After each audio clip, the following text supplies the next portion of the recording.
कभी डॉक्टर उदय प्रताप जी ने एक शेर कहा कि न तेरा है न मेरा है ये हिंदुस्तान सबका है, न तेरा है न मेरा है ये हिंदुस्तान सबका है, नहीं समझी गई ये बात तो नुकसान सबका है, नहीं समझी गई ये बात तो नुकसान सबका है।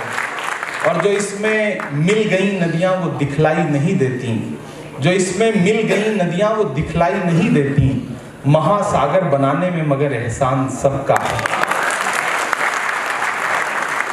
आज के दौर में जो एक सबसे बड़ी कमी आई है वो यही आई है कि चंद ऐसे लोग इक़्तिदार पर आ गए हैं जो ये सोचते हैं कि बस उनके अलावा इस मुल्क में किसी ने कुछ किया ही नहीं, जो हर दिन हमसे सवाल करते हैं कि 70 साल में दिया क्या गया इस मुल्क को, जो हर दिन हमारे बुजुर्गों की विरासत पर सवाल खड़ा करते हैं। उन्होंने ऐसे ऐसे नमूने छोड़ रखे हैं इस समाज में जो कभी कभी बड़े बड़े चैनलों पे बैठ के ये कहते हैं कि आज़ादी 1947 में नहीं बल्कि 2014 में मिली।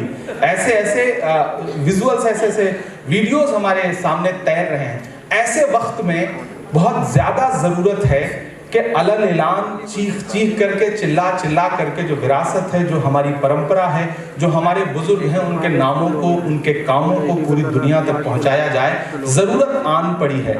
अल्पसंख्यक विभाग की एक छोटी सी कोशिश है। मैं चाहता हूं, आपसे दो गुजारिश करूंगा कि ये सेमिनार है, ये कोई चुनावी सभा नहीं है और ये मुशायरा भी नहीं है। दो चीज़ों को आपको खास तौर से ख्याल रखना है कि इस सेमिनार को सेमिनार की तरह सुनना है। इसमें 2 सत्र रहेगा। पहला ये कि कुछ विषय हैं जिस पे हमारे वक्ता बात रखेंगे। आदरणीय अशोक कुमार पांडे जी बात रखेंगे मौलाना आज़ाद और राष्ट्रवाद, इस विषय पर, और इस विषय के इर्द गिर्द अपनी बात रखेंगे।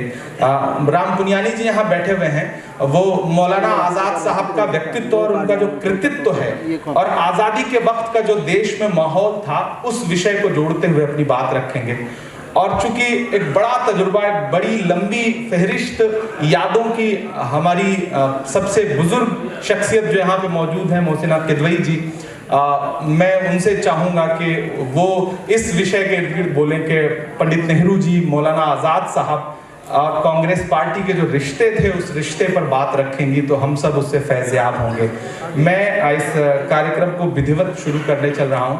थोड़ी देर में हमारे कोषाध्यक्ष महोदय भी इस कार्यक्रम को ज्वाइन करेंगे, आदरणीय पवन कुमार बंसल साहब। लेकिन अब मैं चाहता हूं कि मैं विधिवत शुरुआत करूं और दिल्ली के जो हमारे प्रभारी हैं भाई शक्ति सिंह गोहिल जी, मैं उनके लिए विषय की कैद नहीं रख रहा हूँ चूँकि वो गुजरात से आते हैं, इसलिए विशेष तौर पे मैं चाहता हूं कि उनकी कही गई बात देश में और महत्व रखती है और दूर तक असर करती है।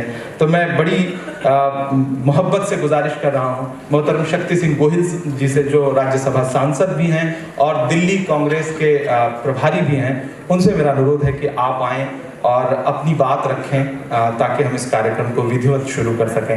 मोहतरम शक्ति सिंह गोहिल जी, आप एक ताली बजा करके स्वागत करें। थैंक यू इमरान भाई।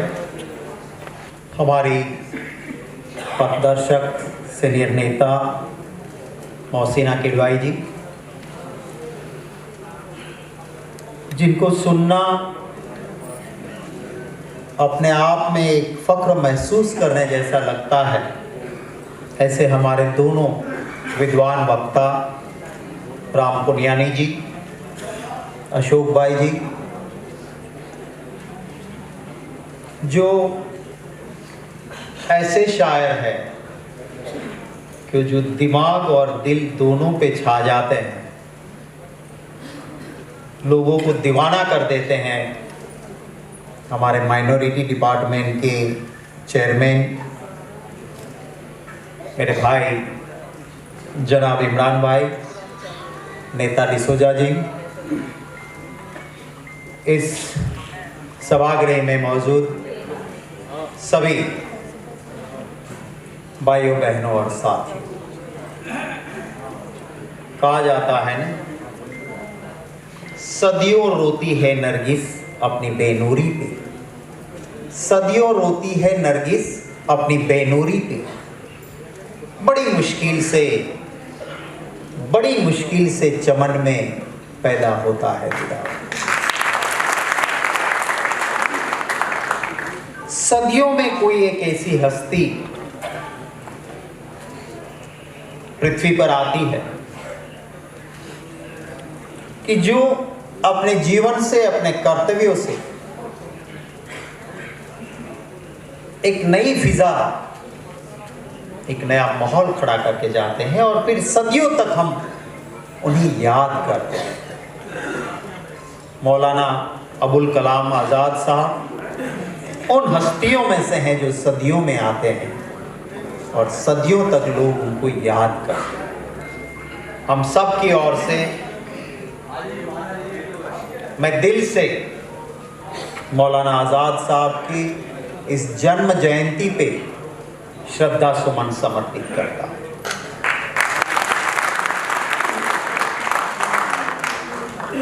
देश के प्रथम शिक्षा मंत्री के रूप में यहां बताया गया,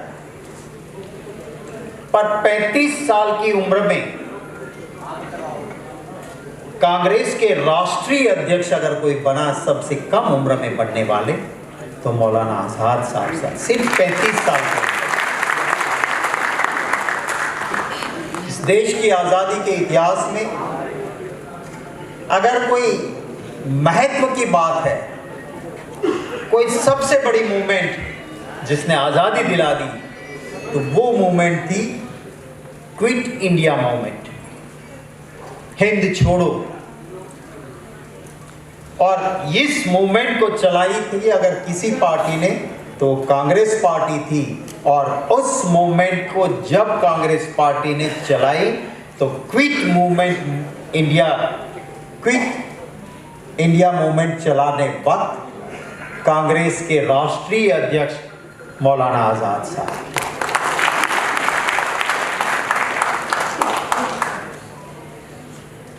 मैं लंबी बात इसलिए नहीं करना चाहता हूं क्योंकि कहा जाता है कि शुक्र करो बोलने का इल्म मिला है, शुक्र करो बोलने का इल्म मिला है, पर दुआ करो कि ज्ञानियों की सभा में मौन रहने का सामर्थ्य मिला। ये ज्ञानी लोग यहाँ बैठे हैं, राम पुनियानी साहब और अशोक भाई, इनकी मौजूदगी में मेरे जैसे को तो यही दुआ करनी चाहिए कि मौन रहने का सामर्थ्य मिले। हमें लंबी बात नहीं करनी है। बहुत लोग थे उस वक्त भी और आज भी पेट्रोल छिड़कने वाले, हिंदू मुस्लिम करके आपस में लड़ाने वाले, इसे कोई फर्क नहीं पड़ता होता है, राम का मरे या रहीम का मरे, अपनी खुदगर्जी भरे, वही उनका काम होता है। और उस वक्त पे मौलाना अबुल कलाम आज़ाद साहब थे जो एक फायर ब्रिगेड का काम करते थे, दिलों को जोड़ने का। कहते हैं ना, बहुत आसान है नशा पिलाकर किसी को गिराना, अरे मजा तो तब है जब गिरते हुए को संभालो। और उस माहौल में एक सच्चे सेक्युलर बनके, एक सच्चे मौलाना बनके अगर इस देश के अंदर दिलों को मिलाने का काम किया तो मौलाना आज़ाद साहब थे। मैं उनको नमन करते हुए आपका ज़्यादा वक्त नहीं लेता हूँ। मुझे आप सबसे मिलने का, मौलाना साहब के लिए दो लफ्ज़ कहने का हमारे भाई इमरान भाई ने मौका दिया, उसका शुक्रगुजार हूँ। दुआ करते हैं कि जो माहौल मौलाना साहब चाहते थे वो हमारे देश में बने। उस वक्त भी खुदगर्ज लोग थे, वही सोच आज भी बैठी है।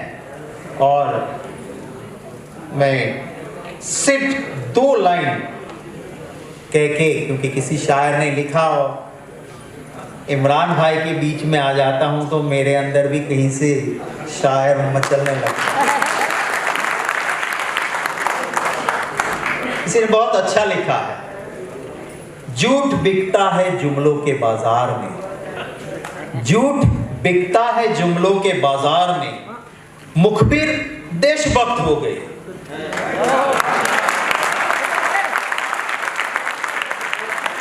झूठ बिकता है जुमलों के बाजार में, मुखबिर देशभक्त हो गए।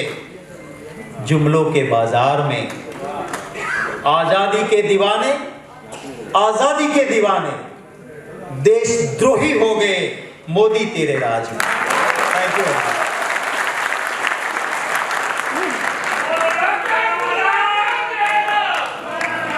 बहुत शुक्रिया।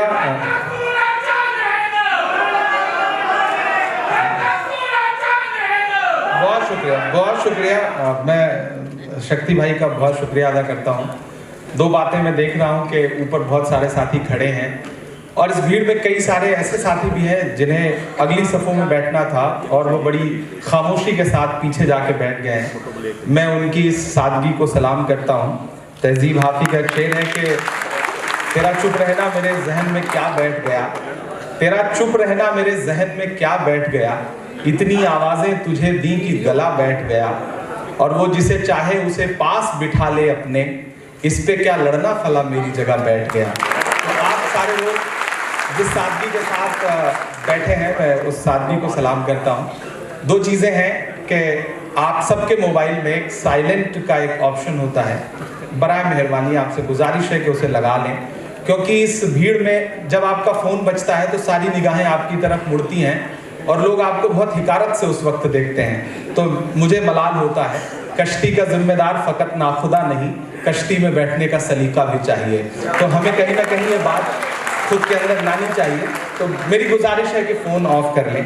एक बात मैं राम पुनियानी जी और अशोक पांडे जी से, मोहसिना जी से बड़ी एहतराम से कह दूँ, सेमिनारों की एक परंपरा रही है किसी भी बड़े शहर में कि ख़ास तरह की ऑडियंस है, ख़ास तरह के वक्ता हैं, वो दायरा कभी टूटता नहीं।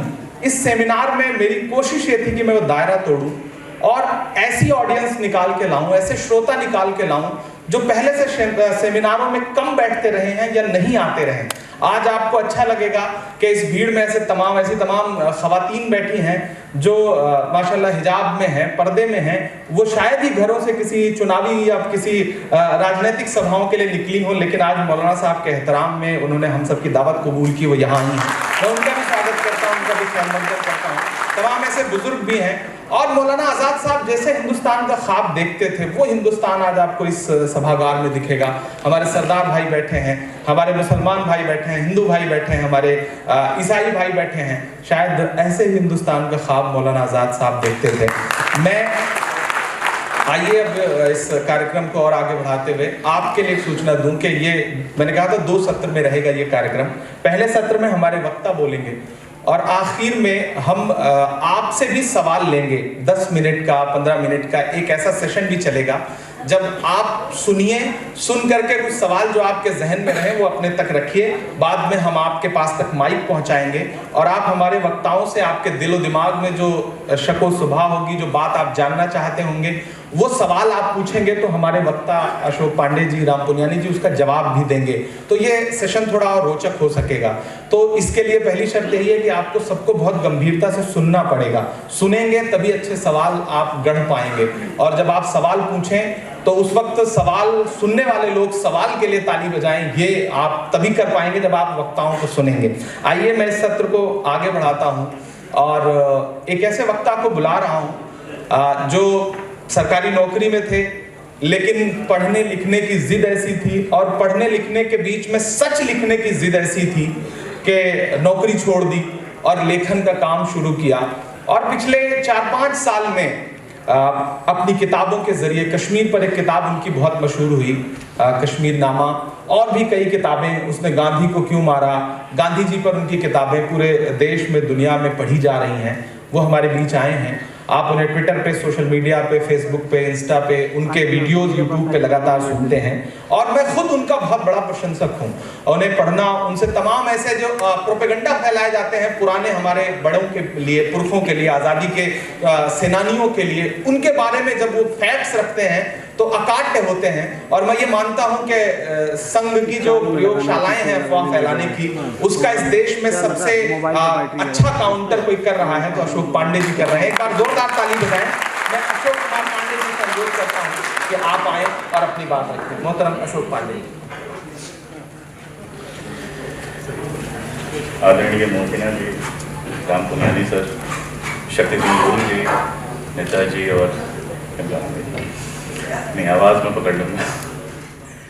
2 साल पहले एक छोटी सी जगह है दिल्ली में, गांधी पीस फाउंडेशन, वहाँ पर मौलाना साहब पर एक प्रोग्राम करने के लिए मैंने प्रोफेसर रिजवान कैसर साहब को फ़ोन किया, जो उस ज़माने में, उस समय जामिया में थे।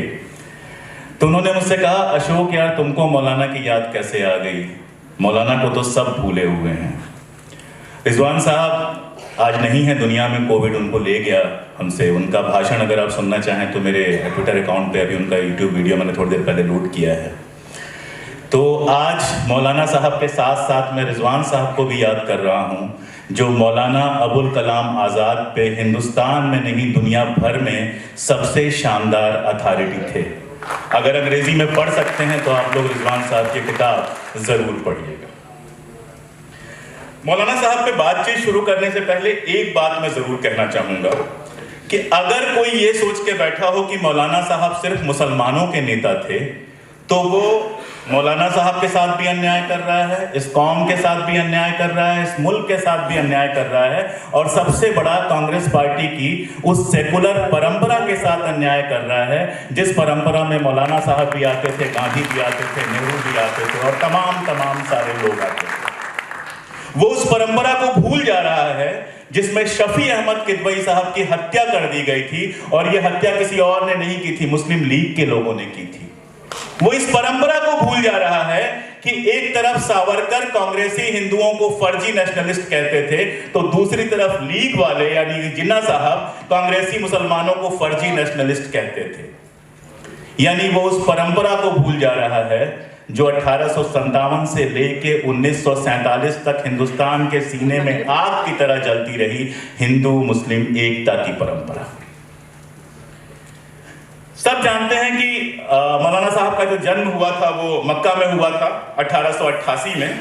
लेकिन 2 बातें मैं आपको बता रहा हूं मौलाना साहब के खानदान के बारे में, फिर मैं धीरे धीरे उनके विचारों की तरफ जाऊंगा। मौलाना साहब के खानदान में एक शेख बहलोल देहलवी साहब हुए हैं। शेख बहलोल देहलवी साहब अकबर के ज़माने के थे, और जब कुछ मौलानाओं ने मिलकर अकबर को मुज़त हिंद बनाने की बात की, यानी धार्मिक मामलों में फैसला देने लायक बनाने की बात की, तो शेख बहलोल देहलवी ने कहा कि वो बादशाह हैं लेकिन मुज़त हिंद नहीं बन सकते। और उनके जो साहबजादे थे उनसे भी एक कदम आगे निकले शेख मोहम्मद साहब। मौलाना की जो शुरुआत हुई थी वो शायरी से हुई थी। इमरान भाई शायर थे और आज़ाद नाम रखा था, जैसे तखल्लुस रखने का होता है, तो प्रतापगढ़ी की तरह उन्होंने आज़ाद रखा था। और फिर हुआ ये कि उनका असली नाम लोग भूल गए और वो मौलाना अबुल कलाम आज़ाद हो गए।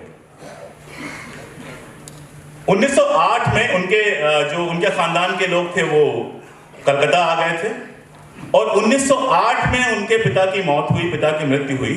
पैसे रुपए थे, पता नहीं क्या सूझा, जवानी के उस जोश में वो निकल पड़े और तुर्की गए, इराक गए और कई सारे देशों में घूम कर आए। और जब लौट के आए, तुर्की और इराक से लौट के आए, वहां अरब और तुर्क क्रांतिकारियों से मिले, तो यहां आकर उन्होंने लिखा कि हिंदुस्तानी मुसलमानों को हुकूमत बरतानिया की मातहत छोड़कर आज़ादी की लड़ाई में शामिल होना चाहिए। और जिस जोशो जुनून में कलकत्ता आए थे, कलकत्ता आप जानते हैं उस जमाने में इनकलाबियों का ठिकाना हुआ करता था, तो सबसे पहले इनकलाबी मूवमेंट में शामिल हो गए। गदर मूवमेंट का बड़ा जोर था उस समय, गदर मूवमेंट के साथ वो जुड़ गए और उस इनकलाबी मूवमेंट में शामिल हो गए। लेकिन फैसला उन्होंने ये किया कि वो धार्मिक मामलों पे, ये भी आप लोग जानते हैं कि किसी यूनिवर्सिटी में उनकी पढ़ाई नहीं हुई थी।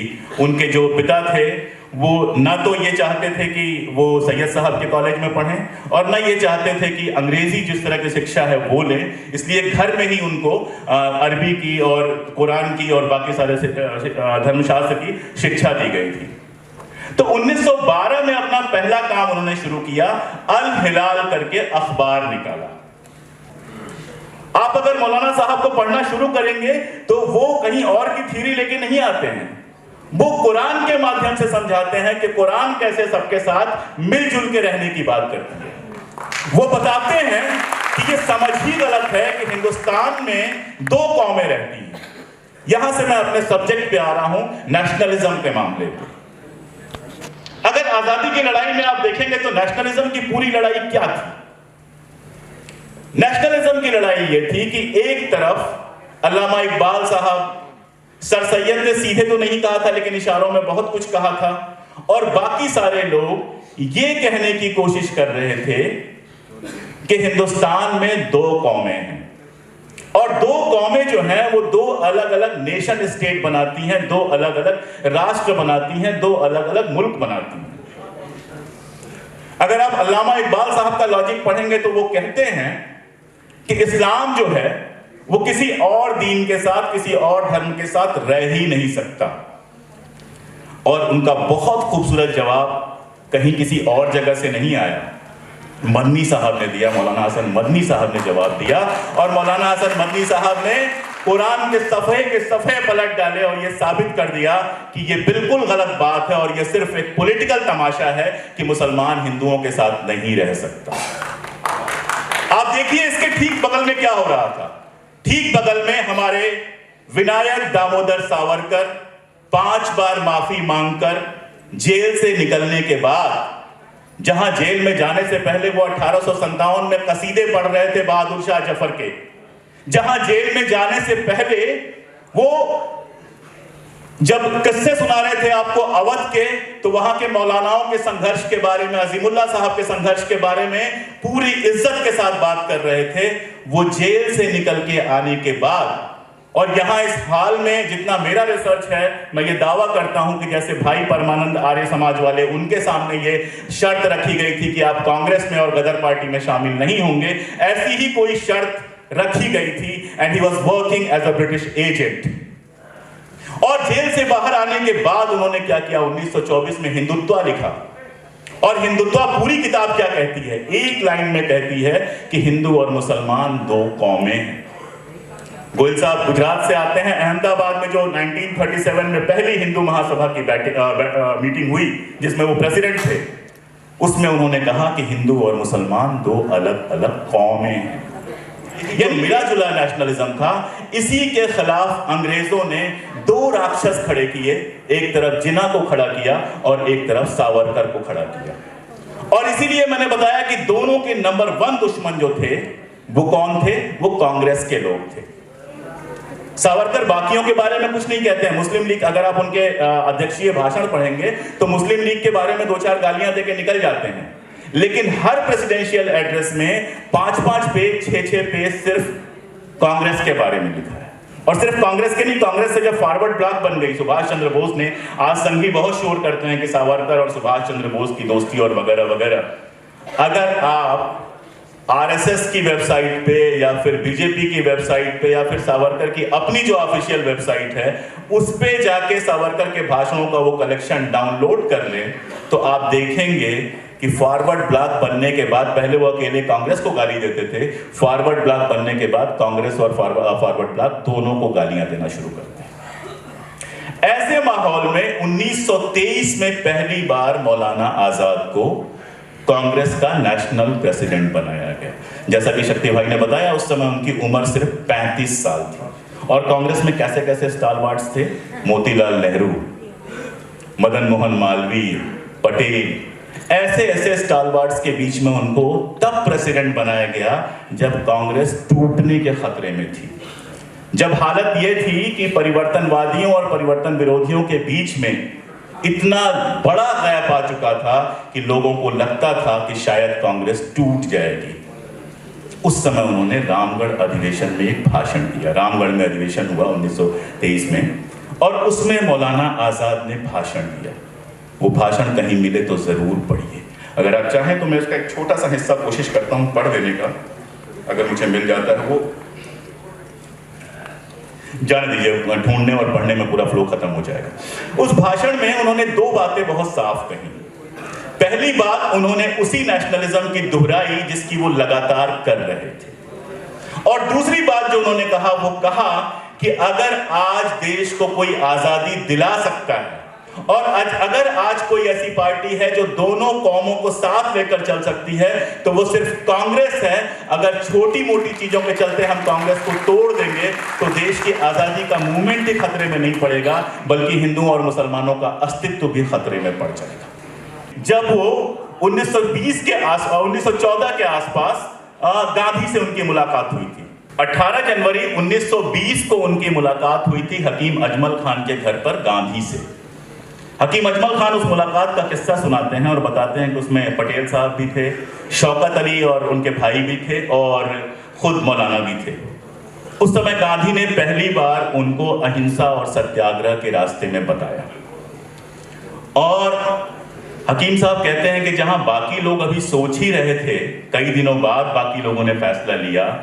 मैं ये कहानी ये बताने के लिए सुना रहा हूं कि एक तरफ गांधी थे जो हिंदू परंपरा से आते थे, इतनी हिंदू परंपरा से आते थे कि वो अलग अलग परंपराओं के लोग अपने रास्ते पर चलते हुए कहां पहुंचते हैं, यहां पहुंचते हैं कि हिंदुस्तान की आजादी और हिंदुस्तान की भलाई अहिंसा और सत्याग्रह के रास्ते से आजादी हासिल करने में है।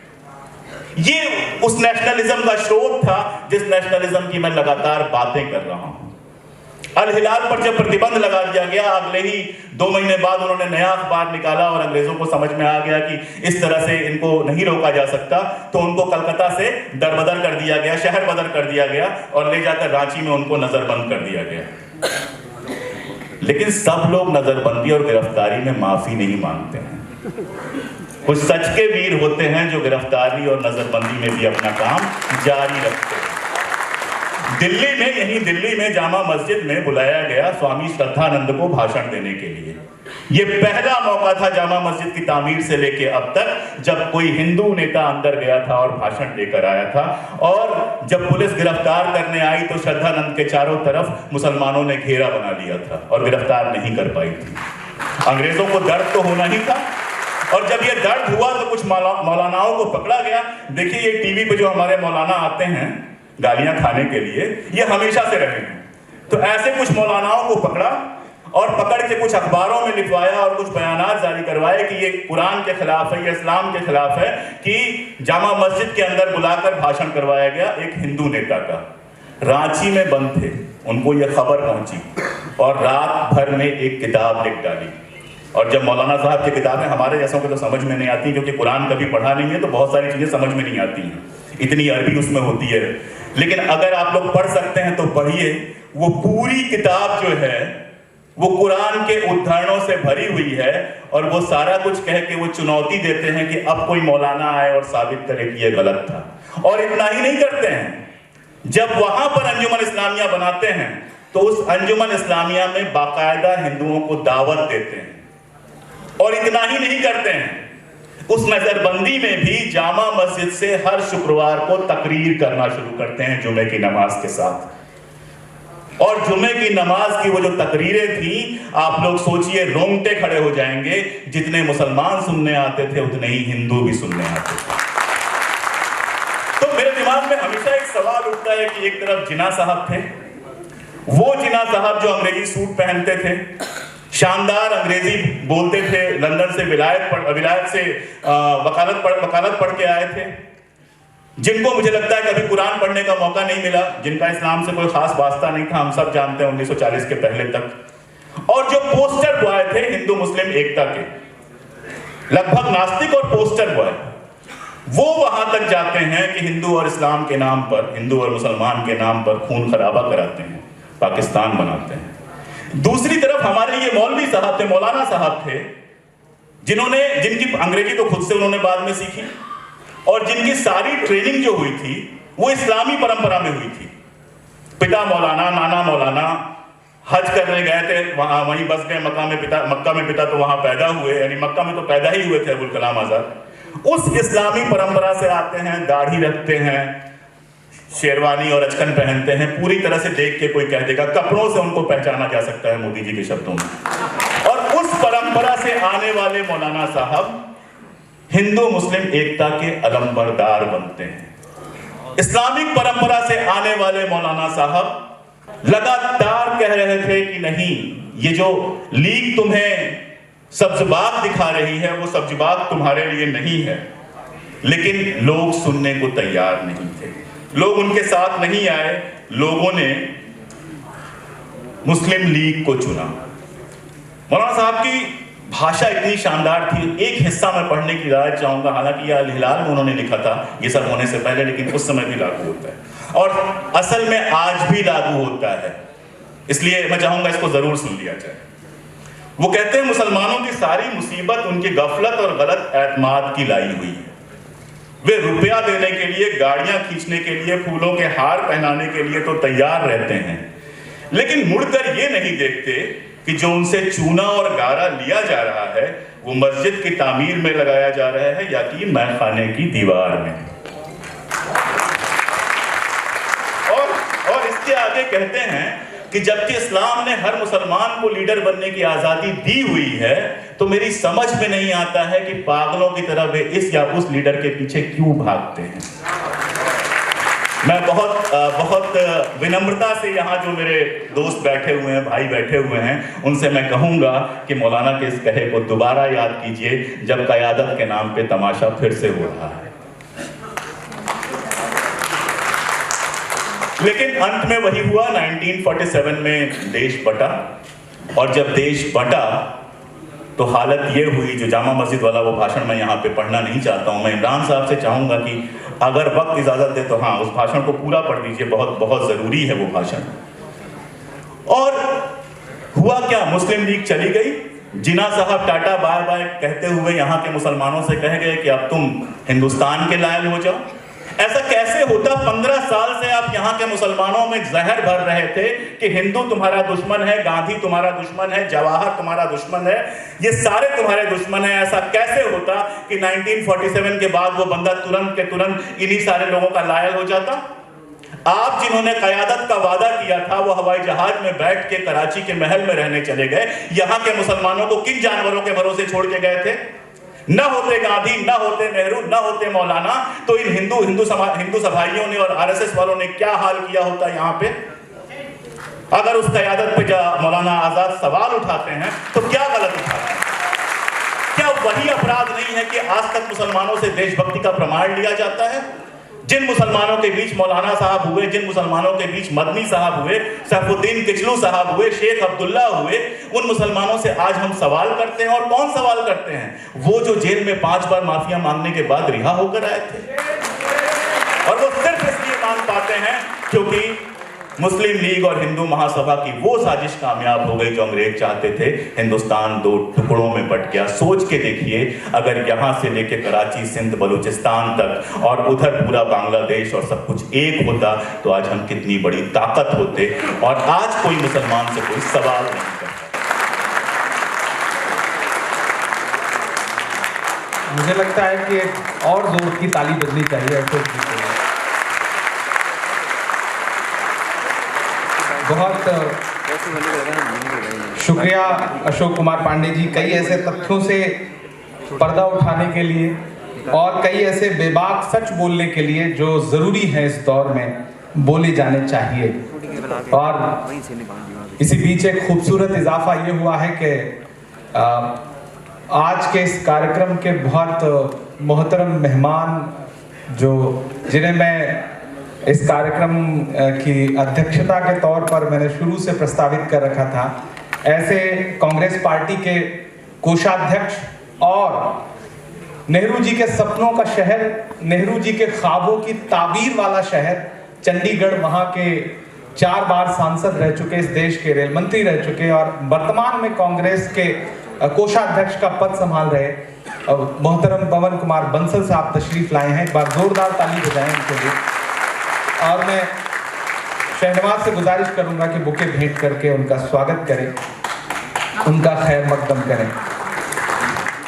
दिल्ली के यशस्वी प्रदेश अध्यक्ष और इस देश की लोकसभा और राज्यसभा में भी रहे। उन्होंने कभी एक नज़्म कही कि कोई खुशबू न कोई फूल न कोई रौनक, कोई खुशबू न कोई फूल न कोई रौनक, उस पे कांटों की जहालत नहीं देखी जाती। हमने खोली थी इसी बाग में अपनी आंखें, हमसे इस बाग की हालत नहीं देखी जाती। हमने खोली थी इसी बाग में अपनी आंखें, हमसे इस बाग की हालत नहीं देखी जाती। बुलबुलें खुश थीं उम्मीदों के तराने गाए, बुलबुलें खुश थीं उम्मीदों के तराने गाए, लेके पतझड़ से बहारों को चमन सौंप दिया। अब तो मासूम गुलाबों की ये घायल खुशबू शीश धुनती है कि खारों को चमन सौंप दिया। शीश धुनती है कि खारों को चमन सौंप दिया। रात बस रात ही होती तो कोई बात नहीं, रात बस रात ही होती तो कोई बात नहीं, उसका आकार मगर दूना नजर आता है। जितने चमकीले सितारे थे वो सब डूब गए, सारा आकाश बड़ा सूना नजर आता है, सारा आकाश बड़ा सूना नजर आता है। तेरे हाथों में ये जो देश की पतवार मिली, कवि इशारे में बात कह देता है, समझने वाले समझ जाते हैं कि तेरे हाथों में ये जो देश की पतवार मिली, तुमने कश्ती को ही तूफान बना डाला है। ऊंचे आदर्श सरेआम यूं नीलाम किए, जैसे जनतंत्र को दुकान बना डाला है, जैसे जनतंत्र को दुकान बना डाला है। तुमने क्या काम किया उनके अभावों के लिए, तुमने क्या काम किया उनके अभावों के लिए, जिनकी मेहनत से तुम्हें ताज मिला, तख्त मिला। उनके सपनों के जनाजों में तो शामिल होते, तुमको शतरंज की चालों से नहीं वक्त मिला, तुमको शतरंज की चालों से नहीं वक्त मिला। तुमने देखे ही नहीं भूख से मरते इंसान, सिलसिले मौत के जो बंद नहीं होते हैं, उनके पैबंद लगे चिथड़े गवाही देंगे, उनके किरदार में पैबंद नहीं होते हैं, उनके किरदार में पैबंद नहीं होते हैं। बहुत सारे तथ्य हैं, बहुत सारे सच हैं, कुछ कड़वे सच भी हैं जो तारीख के पन्नों में दफन है, और इतिहासकार या अच्छे वक्ता जब उन पर से पर्दा हटाते हैं तो अच्छा लगता है। मैं बहुत एहतराम से, बहुत मोहब्बत से आज के इस कार्यक्रम के एक और बहुत महत्वपूर्ण वक्ता, और जिनको आप सोशल मीडिया पर, खास तौर से यूट्यूब पर, मोबाइलों में सुनते रहते हैं और पूरा देश उनका प्रशंसक है, और बहुत सारे ऐतिहासिक तथ्य ऐसे हैं जिनको हमने राम पुनियानी जी की आवाज़ में, उनके नज़रिए से, उनके शब्दों में सुना, जाना, और तब हमें लगा कि नहीं, इसका ये पहलू था।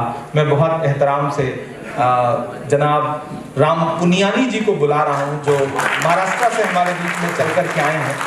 एक जोरदार ताली बजा करके उनका स्वागत करें और धैर्य से उन्हें सुनें। प्रिय दोस्तों, जब मुझे इमरान प्रतापगढ़ी जी का फ़ोन आया कि हम मौलाना आज़ाद की बरसी पर इस स्थिति पर कार्यक्रम कर रहे हैं, तो मुझे बहुत खुशी हुई। खुशी इस बात की नहीं हुई कि मुझे बुलाया जा रहा है, खुशी इस बात की हुई कि एक वो शख्सियत जिसने भारत को भारत बनाने में बहुत बड़ा योगदान दिया, उसको सच्चाई से याद करने की कोशिश करेंगे। मैं यहाँ ये बात बता दूँ कि मौलाना साहब को याद करना केवल मुसलमानों का काम नहीं है। वो केवल मुसलमानों के नेता नहीं थे, वो पूरे भारत के नेता थे और इंसानियत को रास्ता दिखाने वाले एक शख्स थे। उनके बगैर आधुनिक भारत की कल्पना करना असंभव है, जहाँ तक मेरा संबंध है।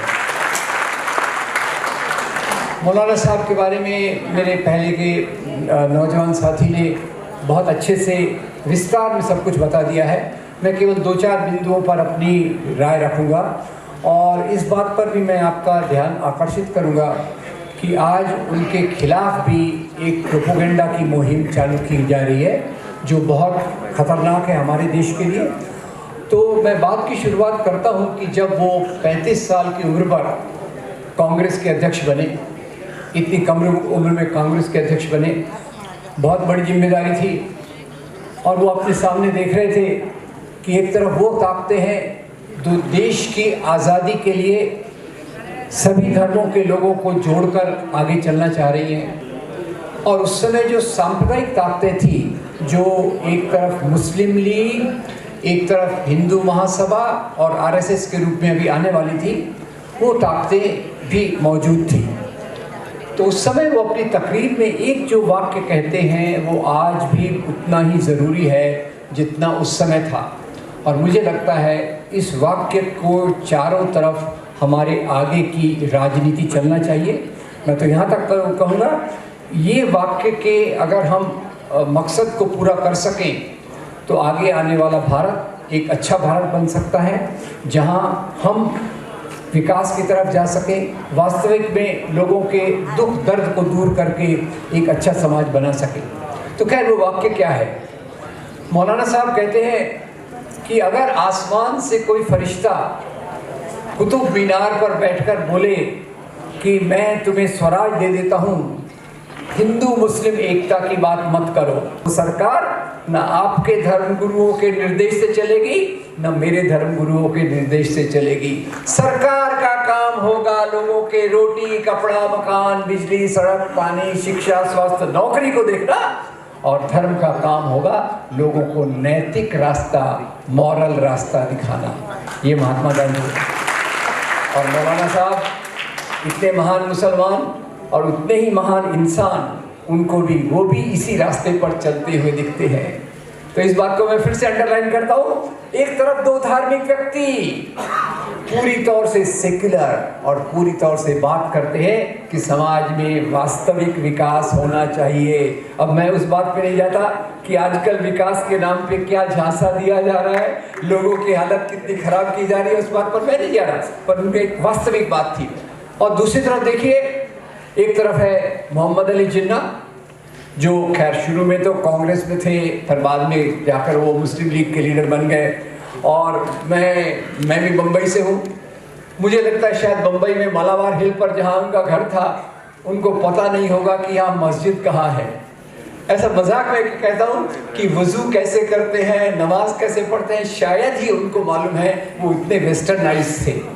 और वही व्यक्ति जाकर मुस्लिम लीग का नेतृत्व करते हैं, जिसने पार्टीशन में हिंदू महासभा और आरएसएस के साथ मिलकर एक बड़ा रोल प्ले किया। ये एक तरफ देखिए। और दूसरी तरफ विनायक दामोदर सावरकर, उनके बारे में तो बड़ी कंट्रोवर्सी चल रही है आजकल, उनको प्रस्थापित करने की कोशिश कर रही है। और आपके डिफेंस मिनिस्टर भी एक उनको लेजिटिमेसी देने के लिए, वैधता प्रदान करने के लिए महात्मा गांधी का नाम ले रहे हैं कि गांधी के कहने पे उन्होंने ऐसा ऐसा किया। वो तो बहुत बहादुर थे, पर खैर बहादुर हो ना हो वो तो हम सब जानते हैं। पर इतना जानते हैं कि वो बहुत धार्मिकता का पालन नहीं करते थे। कई लोग कहते हैं वो बाद में नास्तिक भी हो गए, वो खैर उनका निजी मामला है, उस पर मेरी आलोचना नहीं है। पर उसी सावरकर ने सांप्रदायिक राजनीति का नेतृत्व किया। तो एक तरफ देखिए मोहनदास करमचंद गांधी, मौलाना अबुल कलाम आज़ाद, धार्मिक और पूरे पूरे सेक्युलर। और दूसरी तरफ मोहम्मद अली जिन्ना, विनायक दामोदर सावरकर, उतने धार्मिक नहीं पर पूरी तौर से सांप्रदायिक। तो उसमें इस संबंध को हमको थोड़ा सा देखने की कोशिश करना चाहिए। दूसरा ये भी याद रखिए कि मौलाना अबुल कलाम आज़ाद ने अपने जीवन में जो भी किया, पूरी तौर से आज़ादी के लिए, फ्रीडम के लिए प्रतिबद्ध।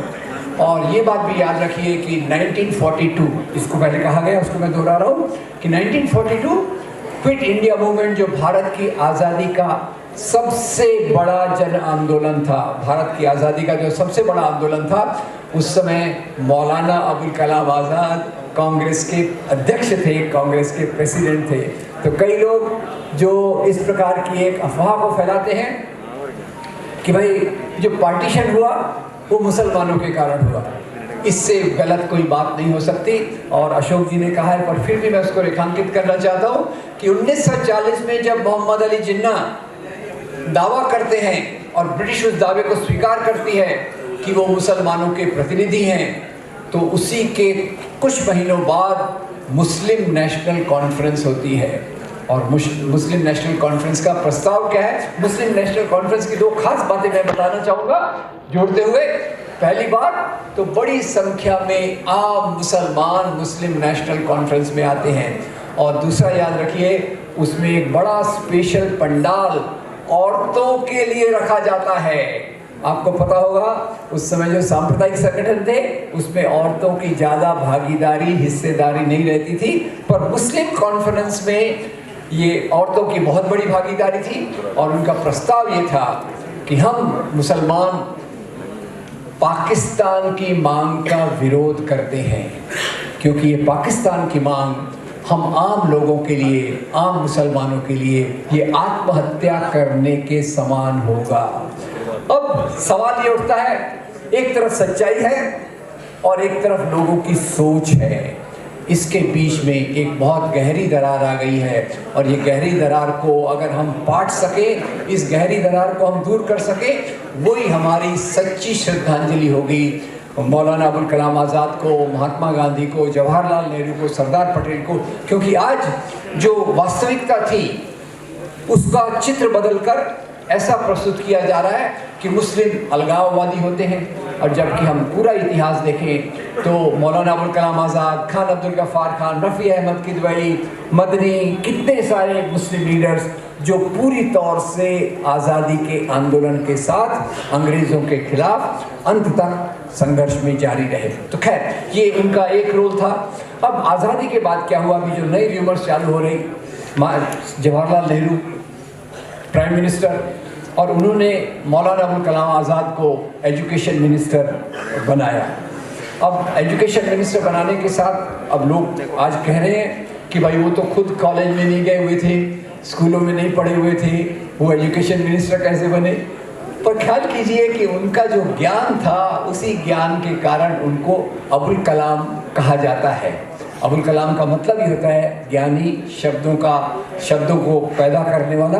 और खैर उन्होंने क्या नहीं किया एजुकेशन के लिए, नेहरू की समझ और मौलाना आज़ाद का काम, इसके कारण भारत की शिक्षा व्यवस्था, वैज्ञानिक संशोधन, साइंटिफिक रिसर्च और कल्चरल डेवलपमेंट, इसका भी ख्याल कीजिएगा कि उस समय कल्चर के बारे में भी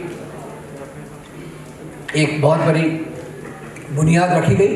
केवल जब हम बात करते हैं एजुकेशन की तो हम सिर्फ बात करते हैं आईआईटीज़ की, पर आईआईटीज़ ही पूरी चीज़ नहीं है। आईआईटी के साथ यहाँ का university system, university grants commission, फिर साइंटिफिक एस्टेब्लिशमेंट्स में council for scientific research, BARC, और इतनी जो भी शिक्षा संस्थान हुए, वो ये वैज्ञानिक संस्थान हुए, वो हुए। और तीसरा कल्चर के बारे में ललित कला अकादमी, संगीत नाटक कला अकादमी, ये सब की बुनियाद उसी दौर पर रखी गई। फूट डालो और राज करो, उस फूट डालो और राज करो की नीति के लिए वही चीज़ फिट होती है। ये मुसलमान राजा खराब थे, ये हिंदू राजा अच्छे थे, ऐसी समझ यहाँ, और पाकिस्तान में उसकी उल्टी समझ कि मुसलमान राजा बहुत महान और हिंदू राजा कायर, ये एक प्रकार की समझ उसमें विकसित हुई। इसके उलट जाके जो इतिहास में रिसर्च कराया गया वो एक वैज्ञानिक आधार पे कराया गया। और जो पहलू महात्मा गांधी ने अपनी किताब हिंद स्वराज में लाए थे, जो पहलू पंडित जवाहरलाल नेहरू ने अपनी किताब डिस्कवरी ऑफ इंडिया में लाए थे, जहाँ सभी धर्मों के लोगों के बीच में मेल जोल, कंपोजिट कल्चर, भारत का विकास और राजाओं का एक अलग प्रकार से राज्यों का चित्रीकरण, उन चीज़ों को मौलाना आज़ाद के नेतृत्व में उसकी आधारशिला रखी गई। और ये एक बहुत महत्वपूर्ण चीज़ है। तो मैं इस बात को समझता हूँ कि मौलाना साहब आज मौका ये आ गया है, जो हालात हैं उनकी हम आलोचना तो कर सकते हैं, पर वहीं तक अगर हम रुके तो उसका मुकाबला हम नहीं कर सकेंगे। हम बहुत गहराई से, दर्द से, पीड़ा से महसूस कर रहे हैं कि आज समाज को कैसा बांटा जा रहा है। कहीं मॉब लिंचिंग हो रही है, कहीं लव जिहाद हो रहा है, कहीं त्रिपुरा की घटना हो रही है, कहीं दूसरे दिल्ली के दंगे हो रहे हैं, भड़काए जा रहे हैं। इसके बीच में जो मुख्य बात वो ये है कि एक प्रकार की नफरत को समाज में विकसित किया गया है। मेरी मान्यता है कि हमारे बीच में मोहब्बत का होना स्वाभाविक है, नेचुरल है, ये ऑटोमेटिक है। और नफरत को पैदा किया जाता है। कौन पैदा करता है नफरत? नफरत वो पैदा करते हैं जो इसके माध्यम से पावर में आना चाहते हैं। और वही बात हमने देखी पिछले 30 सालों में, नफरत पैदा की गई और एक विशेष प्रकार की राजनीति, उसका पॉलिटिकल पावर, उसकी राजनीतिक शक्ति बढ़ गई। तो सवाल मैं आपके सामने दोस्तों, जब हम मौलाना आज़ाद को श्रद्धांजलि देते हैं तो सबसे बड़ी चुनौती मेरे सामने ये रहती है कि आज अगर मौलाना साहब होते तो वो हमें क्या निर्देश देते, कौन सा काम करने को बोलते, और वही काम आप सोचिए। और वो मेरे ख्याल से सबसे बड़ा काम होता हिंदू मुसलमानों के बीच में जो नफरत की दीवारें खड़ी की गई हैं, उन दीवारों को तोड़कर मोहब्बत के पुल बनाना, ये उनका सबसे बड़ा काम है। हिंदू क्रिश्चियंस के बीच में जो नफरत पैदा की जा रही है अलग अलग प्रकार से, उस पर बहुत सारे चीज़ों पर थोड़ा बहुत काम हुआ है, पर समाज में जितना गहराई से इस काम को लेना चाहिए उतना नहीं लिया गया, ये मेरी समझ है। तो मौलाना आज़ाद को अगर हमको सच्ची श्रद्धांजलि देना है तो इन सच्चाइयों को अलग अलग तरीके से समाज के अलग अलग तबकों तक ले जाना हमारे लिए बहुत ज़रूरी है। उसमें इमरान साहब ने बताया, और खैर मैं भी अशोक पांडे जी के वीडियोस का बहुत प्रशंसक हूँ, बहुत बेहतरीन काम कर रहे हैं। इनके वीडियोस हैं, दूसरे प्रकार के वीडियोस हैं, क्यों ना हम इनका समाज में व्यापक तौर पर प्रचार करें। 15 दिन में एक बार आप फिल्म क्लब बनाइए, अपने अपने मोहल्ले में छोटा सा एक ग्रुप बनाइए, पीस सेंटर बनाइए, पीस सेंटर में इस प्रकार के वीडियोस जो हमको मोहब्बत का पैगाम देते हैं।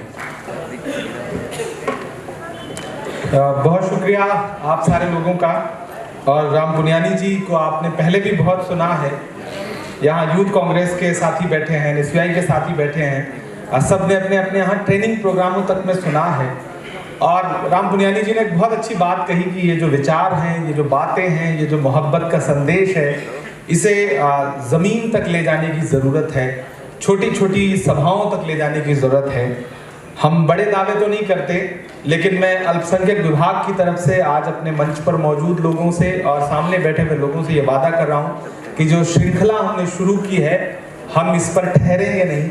हम राज्य स्तर पर, जिले स्तर पर इस तरह की संगोष्ठियाँ, इस तरह के सेमिनार, मोहब्बत की बातें, जो कांग्रेस की विचारधारा है और जो कांग्रेस के खिलाफ प्रोपेगेंडा है, खास तौर से चूंकि मैं अल्पसंख्यक विभाग का अध्यक्ष हूँ तो बड़ी जिम्मेदारी से कह रहा हूँ कि एक प्रोपेगेंडा सिर्फ आरएसएस की विचारधारा वाला काम नहीं कर रहा, एक प्रोपेगेंडा ऐसा भी है जो मुस्लिम समाज के बीच में भी बहुत जोर शोर से इस बात पे काम कर रहा है कि कांग्रेस ने क्या दिया, कांग्रेस ने क्या दिया। जब से मैं राजनीति में आया, मैं इन मुद्दों पे लगातार बात कर रहा हूँ, पढ़ रहा हूँ।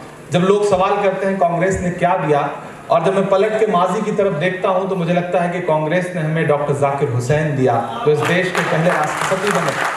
जब मैं माजी की तरफ पलट के देखता हूं तो मैं देखता हूं कि कांग्रेस ने हमें फखरुद्दीन अली अहमद दिया, जो इस देश के राष्ट्रपति बने। मैं माजी की तरफ देखता हूं तो तसव्वुर करिए कि आज़ादी के बंटवारे के वक्त, देश के बंटवारे के वक्त जो माहौल रहा होगा, मैं शायर हूं तो ज्यादा इमेजिनेशन पावर है शायद मुझ में। मैं सोचता हूं कि इस तरफ से ट्रेनें भर के जाती थी लाशों से, उस तरफ से आती थी। ऐसे माहौल में भी नेहरू जी ने आगे बढ़कर के जिस तरह से मौलाना आज़ाद साहब को सीने से लगाया और पूरे देश के सामने खड़े होकर के मोहब्बत का, एकता का संदेश दिया, वो अपने आप में बेमिसाल है। कांग्रेस ने हमें ये दिया, कांग्रेस ने हमें रफी अहमद किदवई दिया, कांग्रेस ने हमें सैयदा अनवरा तैमूर दिया, कांग्रेस ने हमें अब्दुल रहमान अंतुले दिया, कांग्रेस ने हमें बरकतुल्ला दिया, कांग्रेस ने हमें गफूर साहब को दिया, कांग्रेस ने हमें सलमान खुर्शीद दिया, कांग्रेस ने हमें गुलाम नबी आज़ाद दिया, कांग्रेस ने हमें अहमद पटेल दिया, कांग्रेस ने हमें न जाने ऐसे कितने तमाम, सियासी तौर पर नाम गिनाया जाए तो बहुत सारे नाम हमें दिए, जिन्होंने कम से कम कम्युनिटी में भी अच्छा काम किया, समाज में भी अच्छा काम किया। आइए मैं श्रृंखला को आगे बढ़ा रहा हूँ। कांग्रेस ने हमें एक ऐसी और शख्सियत दिया है जो हमारे साथ मंच पर बैठी हैं, और आप ये महसूस कर रहे होंगे कि पूरी कांग्रेस पार्टी जिस सम्मान, जिस एहतराम से उनसे पेश आती है, उनकी इज्जत करती है, वो अपने आप में बहुत अनूठी मिसाल है। एक ऐसा वक्त है कि जब बाकी सियासी दलों की तरफ आप देखेंगे तो ये पाएंगे कि एक मार्गदर्शक मंडल बन गया और चुप करा दिया गया, लोगों को बोलने तक नहीं दिया गया। सम्मान देने तो बहुत बड़ी बात है। ऐसे वक्त में भी मैं एज ए कांग्रेस के अल्पसंख्यक विभाग के अध्यक्ष की हैसियत से इस बात पर गर्व कर सकता हूं कि मैं एक ऐसी पार्टी में काम कर रहा हूं जहां जब मोहसिना किदवई जी आती हैं तो मैंने राहुल गांधी जी को खड़े होकर के उनका सम्मान करते हुए देखा। मोहसिना किदवई जी हमारे बीच में है, माँ की तरह है वो, और उनके पास बहुत सारे तजुर्बे हैं, बहुत सारी बातें हैं, बहुत सारी यादें हैं। वो चूंकि बहुत दिन बाद मेरा ख्याल है किसी कार्यक्रम में निकली, पिछले दिनों पीसीसी के एक कार्यक्रम में गई थी प्रियंका जी ने जब उन्हें याद किया था, और आज वो फिर निकली। मैं पिछले कई दिन से उनसे मुसलसल बहुत गुजारिश कर रहा था कि आप आएंगी तो हमारे प्रोग्राम का मेयार बढ़ेगा। वो हमारे बीच में आई हैं। मैं माइक उन्हीं तक लेके जाऊंगा और उनसे गुजारिश करूंगा कि आप नासाज है तबीयत, लेकिन फिर भी हमें चंद लफ्ज़ों से आप नवाजेंगी, मौलाना आज़ाद साहब से जुड़ी यादों के बारे में आप हमसे गुफ्तगू करेंगी तो अच्छा लगेगा। और आपसे भी गुजारिश की है कि आपने बहुत सब्र से, बहुत मोहब्बत से इस प्रोग्राम को सुना है। लोग अभी भी खड़े हैं, मैं उनसे भी माजरत चाहता हूँ कि हम आपको कुर्सी नहीं दे पाए। अगली बार हम इस प्रोग्राम को किसी या तो बड़े ऑडिटोरियम में करेंगे या किसी बहुत बड़े ग्राउंड पे करेंगे, तब ताकि सारे लोग आसानी से बैठ सकें। तो इस बार के लिए इतनी सी माफ़ी। हम मोहसिना किदवई जी तक पहुंच रहे हैं, बस अब थोड़े लम्हे हैं जब आपको अभी और यहाँ पे सब्र से काम लेना है, सुनना है, फिर मैं भी आपसे थोड़ी गुफ्तगू करूँगा। और अशोक पांडे जी ने जो जामा मस्जिद का ऐतिहासिक भाषण जो कहा है, मेरी कोशिश रहेगी कि मैं उसे पूरा आपको सुनाऊं, उसे पढ़ के सुनाऊं। हम आखिर में अपने अध्यक्ष महोदय से 2 शब्द आशीर्वाद के लेंगे, फिर इस सेमिनार का समापन करेंगे। मैं माइक लेकर के जा रहा हूं। मैं चाहता हूं एक बार जोरदार ताली बजा करके मोहसिना जी के लिए आप।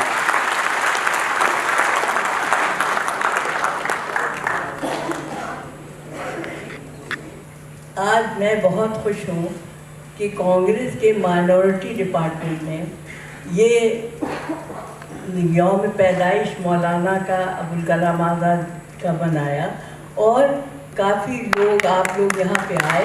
मैं सबसे पहले तो इमरान साहब को जो चेयरमैन हैं हमारे माइनॉरिटी डिपार्टमेंट को, उनको बहुत मुबारकबाद देना चाहती हूँ कि आपने एक मतलब वाक़या है कि बहुत दिनों के बाद आज मौलाना के ताल्लुक़ से कोई प्रोग्राम हो रहा है।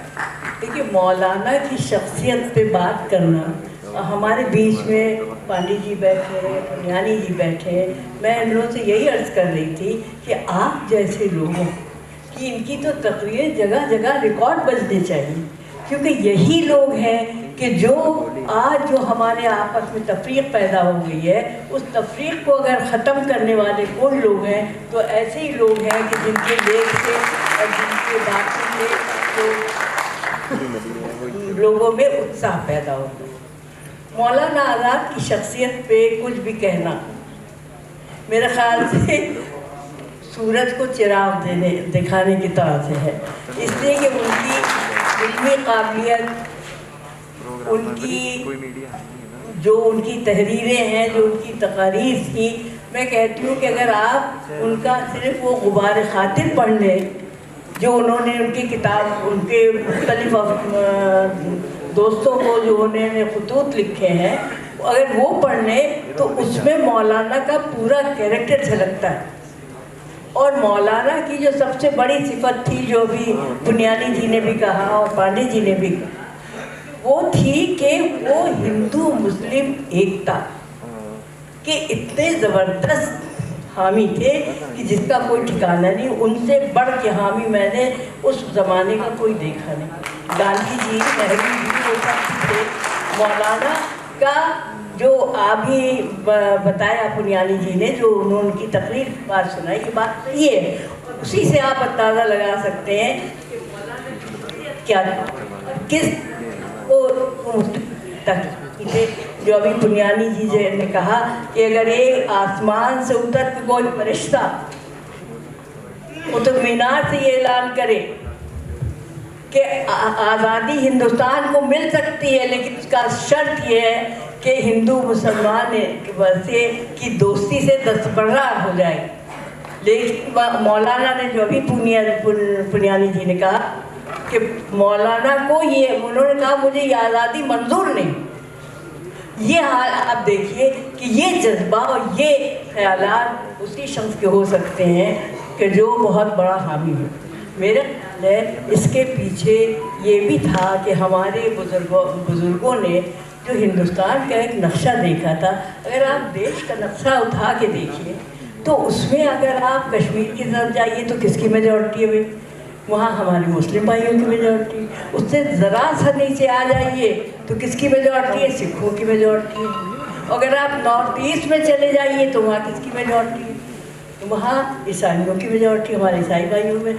तो इसमें और बाकी में हमारे 80% हमारे हिंदू भाई साहबान रहते हैं। तो बताइए ये कहाँ से अलग अलग मामला हो गया? ये एक ऐसा है जो आपका हिंदुस्तान है, उसका नक्शा ऐसा है कि हम एक दूसरे के बिना रह नहीं सकते, हम एक दूसरे के बिना नहीं रह सकते। ये आज के लोगों को मान लेना चाहिए, क्योंकि हमारी तरबियत ऐसी हुई है। हमारे हर देश का एक मिजाज होता है और हमारे देश का मिजाज है अमन और शांति, भाईचारा। तो उस मिजाज के खिलाफ आप कैसे कोई काम कर सकते हैं? इसलिए हमें ये बातें सोचना चाहिए। और ये जो कौमी एकता है या कौमी एकजहती कहिए, तो मेरे ख्याल से हमारे बुज़ुर्गों ने जब आज़ादी की लड़ाई शुरू की थी तो उस वक़्त उनके दिमाग में मेरे ख्याल से जो तस्वुर था एक हरे भरे बाग का था, जिसमें हर रंग का फूल और हर खुशबू का फूल हो, और उस हर रंग के फूल और हर खुशबू को फूल को बराबर से झूमने का और हंसने का और हंसने का हक हासिल हो, खिलने का हक हासिल हो। एक ऐसा हिंदुस्तान का नक्शा हमारे लोगों ने देखा था। आज हमें वही हिंदुस्तान चाहिए। हम उसके बिना नहीं रह सकते, हम आपस की भाईचारे के बिना नहीं रह सकते। और अगर भाईचारे के किस्से आपको सुनाऊं, मेरे साथ जितना जो होता था, जो पुराने रस्म रिवाज थे, चाहे वो हिंदू हो या मुस्लिम हो, मेरे भी घर की बहुओं ने पैर पूजे हैं और पैसे दिए हैं मुझे मैं आपको क्या बताऊं कि मैंने क्या क्या नहीं देखा। तो आज आप हमें और अलग करने की बात करते हैं। ये नफ़रत का जज्बा ही ऐसा है कि लोगों को, कौमों को ख़त्म कर देता है। इसलिए आज हम सबको, जैसा पुनियानी जी ने कहा, पांडे जी ने कहा, कि आज हमें कोशिश क्या करनी चाहिए कि घर घर में हमारे वही माहौल होना चाहिए, वही तौर तरीक़े होना चाहिए जो हमारे पुराने लोगों के थे। हमारे यहाँ आज के ज़माने में, आज आप देखिए जो अभी पुनियानी जी ने और पांडे जी ने कहा, मैं समझती हूँ कि ये एक बहुत बड़ी देन है। आपको इतना खूबसूरत मुल्क कोई नहीं मिलेगा जितना हमारा देश, इतना खूबसूरत मुल्क। और उसका की खूबसूरती क्या है? वो हमारी कौमी एकजहती है। ऐसा खूबसूरत देश आपको कहीं नहीं मिलेगा कि इतनी ज़ात, बिरादरी, मज़हब, मुख्तलिफ मज़हब, मुख्तलिफ बिरादरी, मुख्तलिफ खाना पीना, मुख्तलिफ लोग, लेकिन ये है कि सब एक दूसरे के साथ हम हिंदुस्तान, हमारे खून में हम हिंदुस्तानियत है, हमारे खून में इंसानियत है। कपड़े का टुकड़ा नहीं कि जब चाह 2 रंग का राज छाप दिया, जब चाह 4 रंग का छाप दिया, जब चाह 10 रंग का छाप। ये हमारा झंडा है, एक कौमी एकजहती की निशानी। इसको कोई आप याद कीजिए कि जो झंडे को गोलियाँ खाते थे, झंडे को झुकने नहीं देते थे, ये वो झंडा, इसका झंडे, इस झंडे का की बराबरी कौन सा झंडा कर सकता है? मुझे बताइए आप। आज के जो हालात हैं, हमें सबसे बड़ी खुशी की बात यह है कि आज हम वही ख्यालात, और मैं फिर आपसे कहती हूँ, गांधी की विचारधारा, उस वक़्त की जो कैबिनेट थी, पहली कैबिनेट, आज़ाद हिंदुस्तान की जो पहली कैबिनेट बनी, उसमें एजुकेशन मिनिस्टर हमारे होते और हमारे प्राइम मिनिस्टर नेहरू जी भी नहायत सेकुलर और बहुत ज़बरदस्त इंसान। उनकी तारीफ़ों का तो कोई ठिकाना ही नहीं, न मौलाना की जोर, मतलब उस वक़्त के लीडर कद्दावर लीडर थे और तकरीबन बराबर की काबिलियत सब रखते थे। लेकिन मौलाना एजुकेशन मिनिस्टर बने, जबकि अभी बताया गया कि उनकी अरबी और फारसी की ही सारी वो थी, और मेरे ख्याल है नोटिंग भी वो उर्दू में करते और मुझे किसी ने बताया कि एक कोई फ़ाइल आई जो नेहरू जी ने उनके पास भेजी थी, तो उस पर मौलाना ने जो नोटिंग की तो उसमें उन्होंने लिख दिया जो कह दिया सो कह दिया, जो लिख दिया सो लिख दिया। तो उनकी पुख्तगी जो एक तो ये कि सच्चे मुसलमान, उनके वेशभूषा वो जो अभी बताया गया, लेकिन ये कि मज़हब के कट्टर मजहबी आदमी, लेकिन उन्होंने कभी मज़हब को पॉलिटिक्स में नहीं दाखिल होने दिया, कभी उन्होंने मज़हब का इस्तेमाल पॉलिटिक्स के लिए नहीं किया, और हमेशा उन्होंने पाकिस्तान बनने की मुखालफत की। आखिर वक्त तक मौलाना पार्टीशन के खिलाफ थे, लेकिन जब मेजॉरिटी उधर थी तो उन्होंने भी अपना हथियार डाल दी। लेकिन मौलाना उस वक़्त भी उनकी तकरीर थी कि जो उन्होंने कहा था, जामे मस्जिद से एक तकरीर की थी कि आप कहाँ जा रहे हैं, वो आपका मुल्क नहीं है, आप वहाँ अजनबी होंगे। आपसे जब कोई ये सवाल करेगा कि आप किस खत्ते से आए हो तो आप क्या बताओगे? तो इसलिए वो आपका मुल्क नहीं है, आपका मुल्क ये है जहाँ आप पैदा हुए हैं, आपको ये छोड़ के नहीं जाना चाहिए। लेकिन उस वक़्त मुस्लिम लीग का वो अंग्रेज़ों की देन कि टू नेशन थ्योरी, देखिए टू नेशन थ्योरी पे आधारित मुस्लिम लीग पे थी।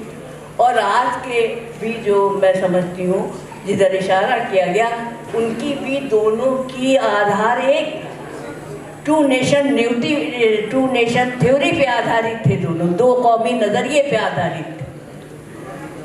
तो उस दो कौमी नज़रिए को लेके आप यही करेंगे, बंटवारे कहाँ तक बंटवारे हम सहेंगे?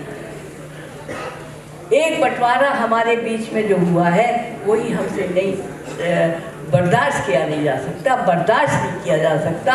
जो हमारा कल्चर, जो हमारी तहजीब, जो हमारा तमद्दुन, जो हमारे एक दूसरे के लिए विचार, मैं समझती हूँ ये इस मिजाज के, इस देश के मिजाज के ख़िलाफ़ है। और इस चीज़ को जितना ज़्यादा हम लोग कंट्रीब्यूट कर सकें, जितने भी आप लोग बैठे हो, ख़ास तौर से मैं नौजवानों से कहना चाहती हूँ, आने वाला हिंदुस्तान आपका है, आपको संभालना है। और एक बात और आपको याद दिलाऊं कि 18 बरस के लड़का ही हुआ, नौजवान, जिसको कोई वो नहीं था, तो कोई समझ अकल नहीं होती 18 बरस के। उस वक्त मैं भी राजीव जी के साथ थी और राजीव जी का ही कहना था कि नहीं 18 बरस के लड़के को दे देना चाहिए वोटिंग राइट, और हम सब उसके खिलाफ ही थे कि भाई 18 बरस की उम्र क्या होती। और मंदिर का किस्सा शुरू हो चुका था। तो ये नौजवानों को समझना है, उनका जवाब सुनिए और ये सोचिए कि आपके ऊपर कितनी बड़ी जिम्मेदारी और कितना बड़ा उनका भरोसा आपके ऊपर था, नौजवान नस्ल के ऊपर। उन्होंने कहा कि मुझे मालूम है कि आज का नौजवान कहीं भटक सकता है, लेकिन कोई वक्त तो ऐसा आएगा जब इस देश के नौजवान को अपनी जिम्मेदारी देश के लिए महसूस हो। आज वो दिन आ गया है, मेरे बच्चों में वो दिन आ गया है यार कि आपको अपनी देश की जिम्मेदारी संभालने के लिए तैयार होना पड़ेगा। और सबसे बड़ी ताकत आपकी है नौजवानों की कि उनको ये लड़ाई लड़ना पड़ेगी। आज जो ये सब खुराफात हो रही है, इसको हटा के वैसे ही हरा भरा खुशियों से भरा हुआ हिंदुस्तान दीजिए अगले आने वाली नस्लों को। अब हम लोग को इसलिए हम लोगों के ऊपर उतना इतबार मत कीजिए, हमारी तो बातें अब हम ही तक है। इसलिए आप लोगों की जिम्मेदारी है, नौजवानों से मेरी ये अपील है कि खुदा के लिए अपनी जिम्मेदारी को इस देश के लिए समझिए और उठ के खड़े होइए और इन ताकतों का मुकाबला करिए जो आपके देश को खराब करना चाहती है। इसलिए इन शब्दों के साथ मैं आप सबकी बहुत मशकूर हूँ, इमरान साहब की ज़्यादा मशकूर हूँ, बहुत ज़्यादा, पुनियानी साहब और फिर मैं दरख्वास्त करती हूँ पार्टी जी, पुनियानी जी आपसे कि कुछ कीजिए, नई नस्ल को कुछ दिशा दीजिए, कुछ सिम दीजिए ताकि बेसिम सरकार जो चल रही है उस सिम की तरफ बढ़े। और ये बात सही है कि इन तमाम हालात में मुश्किल काम है, लेकिन मुश्किल भी मेरे ख्याल में नामुमकिन नहीं है। इसलिए हम इसके लिए भी कोशिश करें। बहुत बहुत शुक्रिया। यकीनन मुश्किल काम है लेकिन असंभव नहीं है।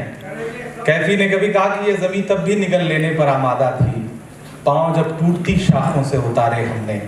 ये ज़मीं तब भी निगल लेने पर आमादा थी, पाँव जब टूटती शाखों से उतारे हमने। इन मकानों को खबर है न मकीनों को खबर, उन दिनों की जो खलाओं में गुजारे हमने। हाथ ढलते गए सांचे में तो थकते कैसे, नक्श के बाद नए नक्श निखारे हमने।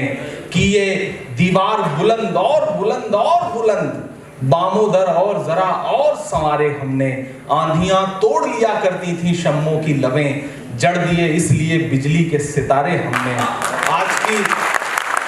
आज की रात बहुत गर्म हवा चलती है, आज की रात बहुत गर्म हवा चलती है। आज की रात न फुटपाथ पे नींद आएगी, सब उठें मैं भी उठूं, तुम भी उठो तुम भी उठो। कोई खिड़की इसी दीवार में खुल जाएगी, कोई खिड़की इसी दीवार में खुल जाएगी। यकीनन मुश्किल वक्त है, लेकिन असंभव कुछ भी नहीं है, नामुमकिन कुछ भी नहीं है। हमें बोलने की जरूरत है। ये जो नए नए ठेकेदार निकल आए हैं, ये जो नए नए अलंबरदार निकल आए हैं, जो नफरतों के अलावा मोहब्बतों की बात करने वालों के लिए शिकंजे कस रहे हैं, उनसे हमें अलल-ऐलान कहना पड़ेगा कि ये वतन तेरी मेरी नस्ल की जागीर नहीं, ये वतन तेरी मेरी नस्ल की जागीर नहीं, सैकड़ों नस्लों की मेहनत ने संवारा है इसे। ये मुल्क बहुत पुराना और बहुत खूबसूरत मुल्क है और इसमें किसी एक की कुर्बानी शामिल नहीं है, सब मिले हैं तब हिंदुस्तान बनता है। ये वतन तेरी मेरी नस्ल की जागीर नहीं, सैकड़ों नस्लों की मेहनत ने संवारा है इसे। कितने जहनों का लहू, कितनी निगाहों का शफक, कितने जहनों का लहू, कितनी निगाहों का अरक, कितने चेहरों की हया, कितनी जबीनों की शफक। खाक की नजर हुई तब ये नजारे बिखरे, आसान नहीं था। खाक की नजर हुए तब ये नजारे बिखरे। ये वतन तेरी मेरी नस्ल की जागीर नहीं, कितनी सैकड़ों नस्लों की मेहनत ने संवारा है इसे। पत्थरों से ये तराशे हुए असनामे जवां, ये सदाओं के खमो पेच, ये रंगों की ज़बां, चिमनियों से ये निकलता हुआ पुरपेच धुआं। तेरी तख्लीक नहीं है मेरी तख्लीक नहीं। ये जो नए लोग नाम बदलने वाले लोग हैं, उनसे कहिए कि तेरी तख्लीक नहीं है मेरी तख्लीक नहीं। हम अगर जिद भी करें इस पे तो तस्दीक नहीं। आज आप जिद करेंगे लेकिन कबूल नहीं किया जाएगा। आखिर में साहिर कहते हैं कि इल्म सूली पे चढ़ा तब कहीं तखमीना बना। कितने आलिम, कितने मुफक्किर, कितने दार्शनिक, कितने पढ़े लिखे लोग, इल्म सूली पे चढ़ा तब कहीं तखमीना बना। जहर सदियों ने पिया तब कहीं नौशीना बना। सैकड़ों पांव कटे तब कहीं एक जीना बना। सैकड़ों पांव कटे तब कहीं एक जीना बना। उनका विरसा हो खंडर ये सितम इजाद न कर, उनका विरसा हो खंडर ये सितम इजाद न कर। उनका विरसा हो खंडर ये सितम इजाद न कर, ये सितम इजाद न कर। नौवे इंसान के शबो रोज की तकदीर नहीं, ये मुल्क मेरी तेरी नस्ल की जागीर नहीं। हम बिल्कुल आखिरी महाज तक पहुंच चुके हैं, लेकिन मैं चाहता हूं कि वो एक ऐतिहासिक तकरीर, वो एक तारीखी भाषण जो जामा मस्जिद के मेंबर से मौलाना आज़ाद साहब ने बंटवारे के वक्त दिया था, मैं उसका कुछ हिस्सा पढ़ दूं, फिर हम आखिरी मकाम तक पहुंच जाएंगे। आप ये तसव्वुर करें कि मुल्क लगभग बंटवारे के मुहाने पर खड़ा था, बंट रहा था, लोगों के सरों पर गठरियां थीं, लोग हिजरत के लिए तैयार थे। ऐसे में उस मंजर में खड़े होकर के आज हमें सोशल मीडिया पे कोई एक आदमी एक पोस्ट हमारे खिलाफ लिख देता है, हमें ट्रोल कर देता है, तो हम चुप हो जाते हैं। आप अंदाजा लगाइए कि मुस्लिम लीग ने जो माहौल बनाया था, उस माहौल में मौलाना खड़े हुए और मौलाना आज़ाद ने जामा मस्जिद के मेंबर से उन सीढ़ियों पे खड़े होकर के कहा कि तुम्हें याद है, तुम्हें याद है मैंने तुम्हें पुकारा और तुमने मेरी ज़बान काट ली। मैंने कलम उठाया और तुमने मेरे हाथ कलम कर दिए। मैंने चलना चाहा तो तुमने मेरे पांव काट दिए। मैंने करवट लेनी चाही तो तुमने मेरी कमर तोड़ दी। ये किससे कह रहे हैं? उन लोगों से जिनके सर पे बंटवारे का भूत सवार था, जिन्होंने गठरियां अपने सर पर रखी थी और उसमें मुसलमान थे, मुसलमानों से मुखातिब थे वो, कि मैंने चलना चाहा तो तुमने मेरे पांव काट दिए। मैंने करवट लेनी चाही तो तुमने मेरी कमर तोड़ दी। हद ये है कि पिछले 7 साल में तल्ख सियासत जो तुम्हें दागे जुदाई दे गई है, उसके अहद शबाब में भी मैंने तुम्हें खतरे की हर घड़ी पर झिंझोड़ा था। लेकिन तुमने मेरी सदा से न सिर्फ एतराज किया बल्कि गफलत और इनकारी की तमाम सुन्नतें ताजा कर दी थी। नतीजा मालूम ये हुआ कि आज उन्हीं खतरों ने तुम्हें घेर लिया, अंदेशा तुम्हें सिराते मुस्तकीम से दूर ले गया है।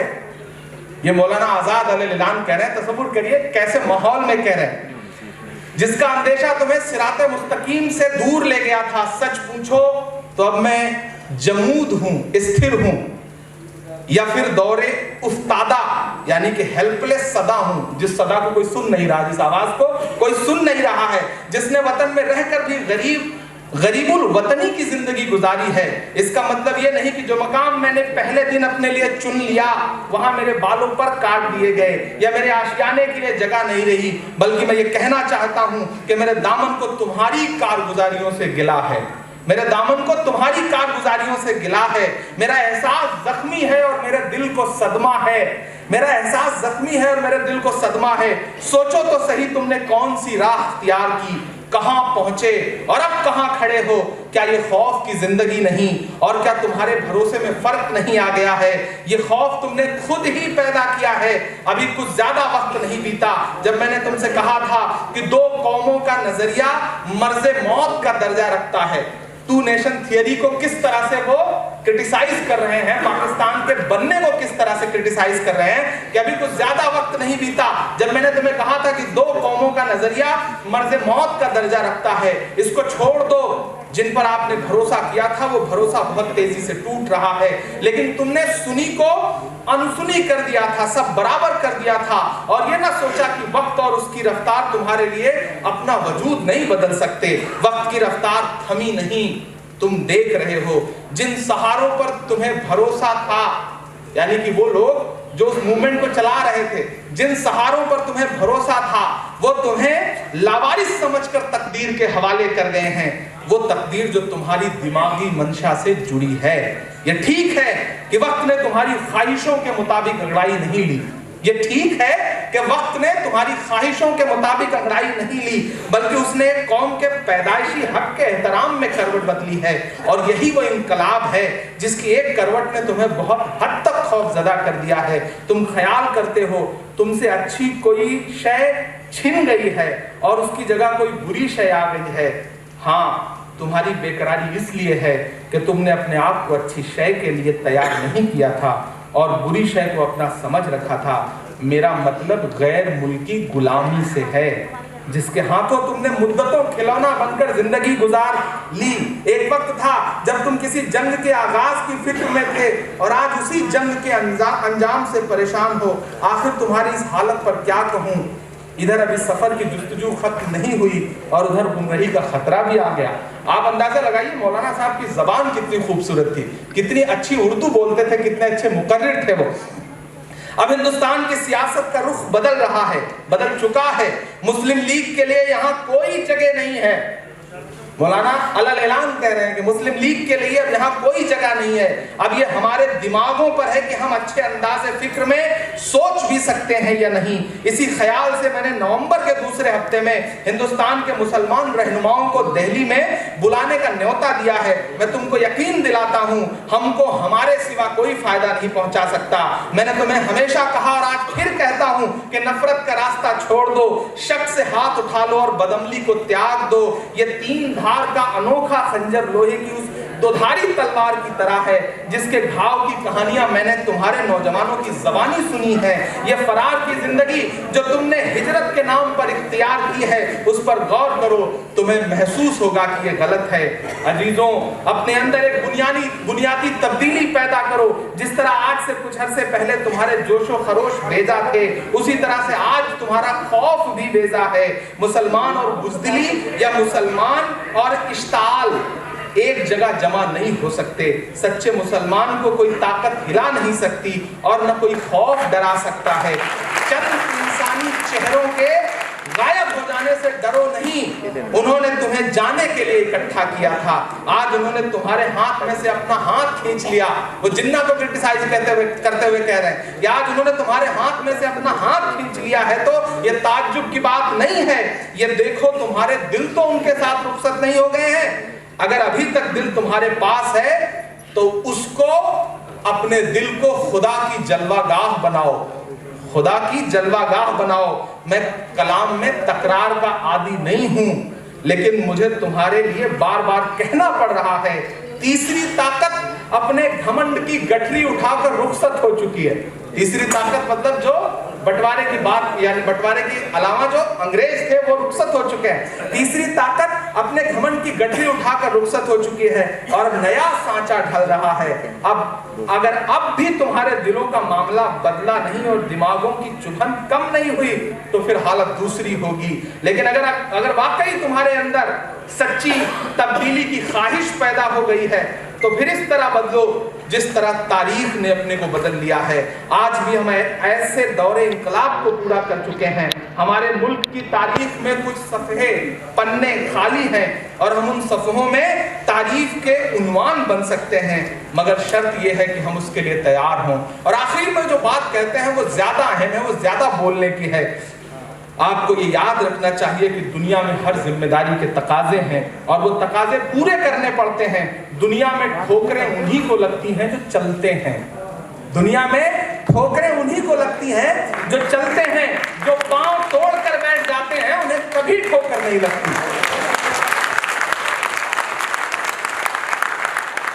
दुनिया में ठोकरें उन्हीं को लगती हैं जो चलते हैं, जो पांव तोड़कर बैठ जाते हैं उन्हें कभी ठोकर नहीं लगती। गिरते वही हैं जो दौड़ते हैं, कांटे उन्हीं के तलवों में चुभते हैं जो राहों में निकलते हैं।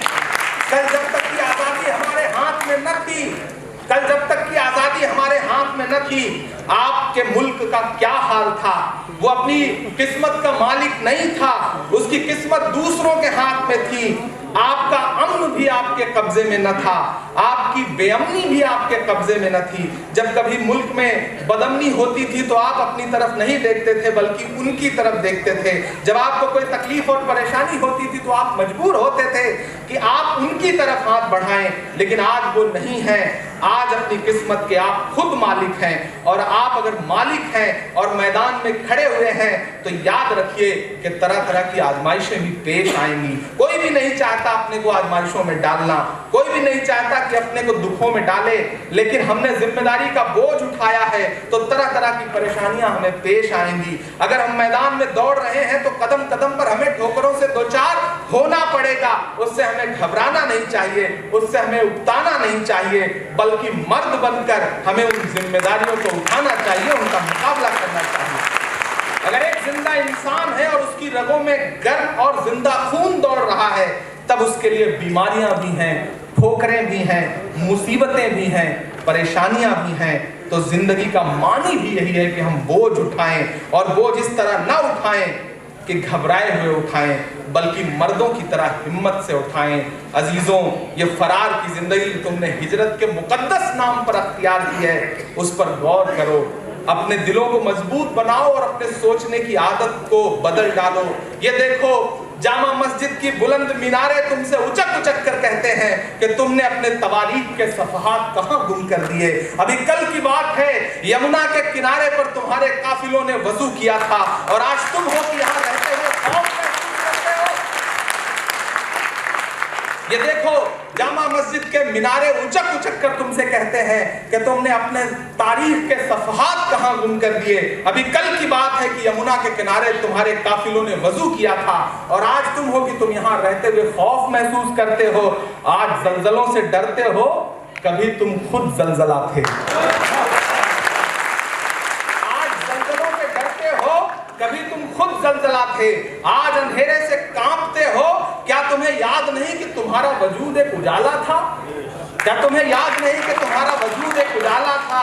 ये बादलों ने मैला पानी बरसाया है और तुमने भीग जाने के डर से अपने पायजामे चढ़ा लिए। आप इस तकरीर को 1947 के पस मंजर में भी देखें और आज के पस मंजर में भी देखें तो शायद दोनों को कनेक्ट कर पाएंगे। आज जलजलों से डरते हो, कभी तुम खुद जलजला थे। आज अंधेरे से कांपते हो, क्या तुम्हें याद नहीं कि तुम्हारा वजूद एक उजाला था? ये बादलों ने मैला पानी बरसाया है और तुमने भीग जाने के डर से अपने पायजामे चढ़ा लिए। वो तुम्हारे ही असलाफ थे जो समुंदरों में उतर गए, पहाड़ों की छातियों को रौंद डाला, बिजलियां आई तो उन पे मुस्कुरा दिए, बादल गरजे तो कहकहों से जवाब दिया, हवाएं उठी तो उनका रुख मोड़ दिया, आंधियां आई तो आंधियों से कहा कि तुम्हारा रास्ता ये नहीं है। ये ईमान की कमजोरी है कि शहंशाहों के गिरेबान से खेलने वाले खुद अपने गिरेबान से खेलने लग गए हैं। आज की सोहबत खत्म हुई, मुझे जो कहना था वो कह चुका, लेकिन फिर कहता हूँ और बार बार कहता हूँ कि अपने हवास पर काबू रखो, अपने गिर्द ओ पेश अपनी जिंदगी के खुद रास्ते बनाओ। ये कोई मंडी की चीज़ नहीं है कि जिसे तुम खरीद कर ले सको या मैं तुम्हें खरीद के ला दूँ। ये तो दिल की दुकान ही में से अमाल की नकदी से दस्तयाब यानी कि हासिल हो सकती है। बहुत शुक्रिया। ये वो तारीखी तकरीर थी जी जो मौलाना आज़ाद साहब ने जाम मस्जिद की सीढ़ियों से दी थी। हम बिल्कुल आखिरी मकाम पर हैं। बहुत शुक्रिया। मैं अपने अध्यक्ष जी को सुनूं। मैं चाहता हूं कि अनिल भाई 2 शब्द कह दें, चूँकि वो बैठे हैं और हम उन्हें 2 शब्द नहीं बुलवाएंगे तो अच्छा नहीं रहेगा। वो अच्छे वक्ता भी हैं, हमारी पार्टी के यशस्वी प्रदेश अध्यक्ष हैं दिल्ली के सर। अच्छा हाँ ठीक है। मैं चाहूँगा कि अनिल भाई बाद में आभार प्रदर्शन कर देंगे, वो अच्छा रहेगा। हमारे कोषाध्यक्ष महोदय और आज के कार्यक्रम के अध्यक्ष महोदय पवन बंसल साहब, मैं उन्हें सिर्फ एक सियासतदान नहीं मानता। मैं अभी चंडीगढ़ था एक कार्यक्रम में, मैंने उनको सुना तो ऐसा लगा कि जैसे एक इतिहासकार बोल रहा है। एक जोरदार ताली बजाएं। उनकी ज़हनियत, उनके तजुर्बे आप सबके हमारे सभी के बहुत आदरणीय बेगम मोहसिना किदवई जी, प्रोफेसर राम पुनियानी जी, professor Ashok Pandey ji, all India Congress committee के माइनॉरिटी सेल के डिपार्टमेंट के अध्यक्ष भाई इमरान प्रतापगढ़ी जी, दिल्ली कांग्रेस कमेटी के अध्यक्ष भाई अनिल चौधरी जी, अखिल भारतीय महिला कांग्रेस की अध्यक्षा बहन लेटा डिसोजा जी, मोअज़्ज़िज़ हाज़रीन, नौजवान दोस्तों, मैं इमरान प्रतापगढ़ी जी का बहुत बहुत शुक्रगुजार हूँ कि उन्होंने आज मुझे ये मौका आपके बीच में आने के दिया। एक बहुत ही अहम अवसर पर जब हम मौलाना आज़ाद जी की 133वां जन्म दिवस मना रहे हैं और ये राष्ट्र एजुकेशन दिवस भी है, नेशनल एजुकेशन डे, उस उपलक्ष्य में हम यहाँ एकत्रित हुए हैं। प्रोफेसर राम पुनियानी जी, अशोक पांडे जी और आदरणीय मोहसिना किदवई जी के कहने के बाद और ख़ास तौर पे जो आखिर में इमरान जी ने मौलाना आज़ाद जी की एक भाषण पढ़ा जो एक सचमुच में एक कविता जैसा था, उसके बाद तो कहने को कुछ है ही नहीं।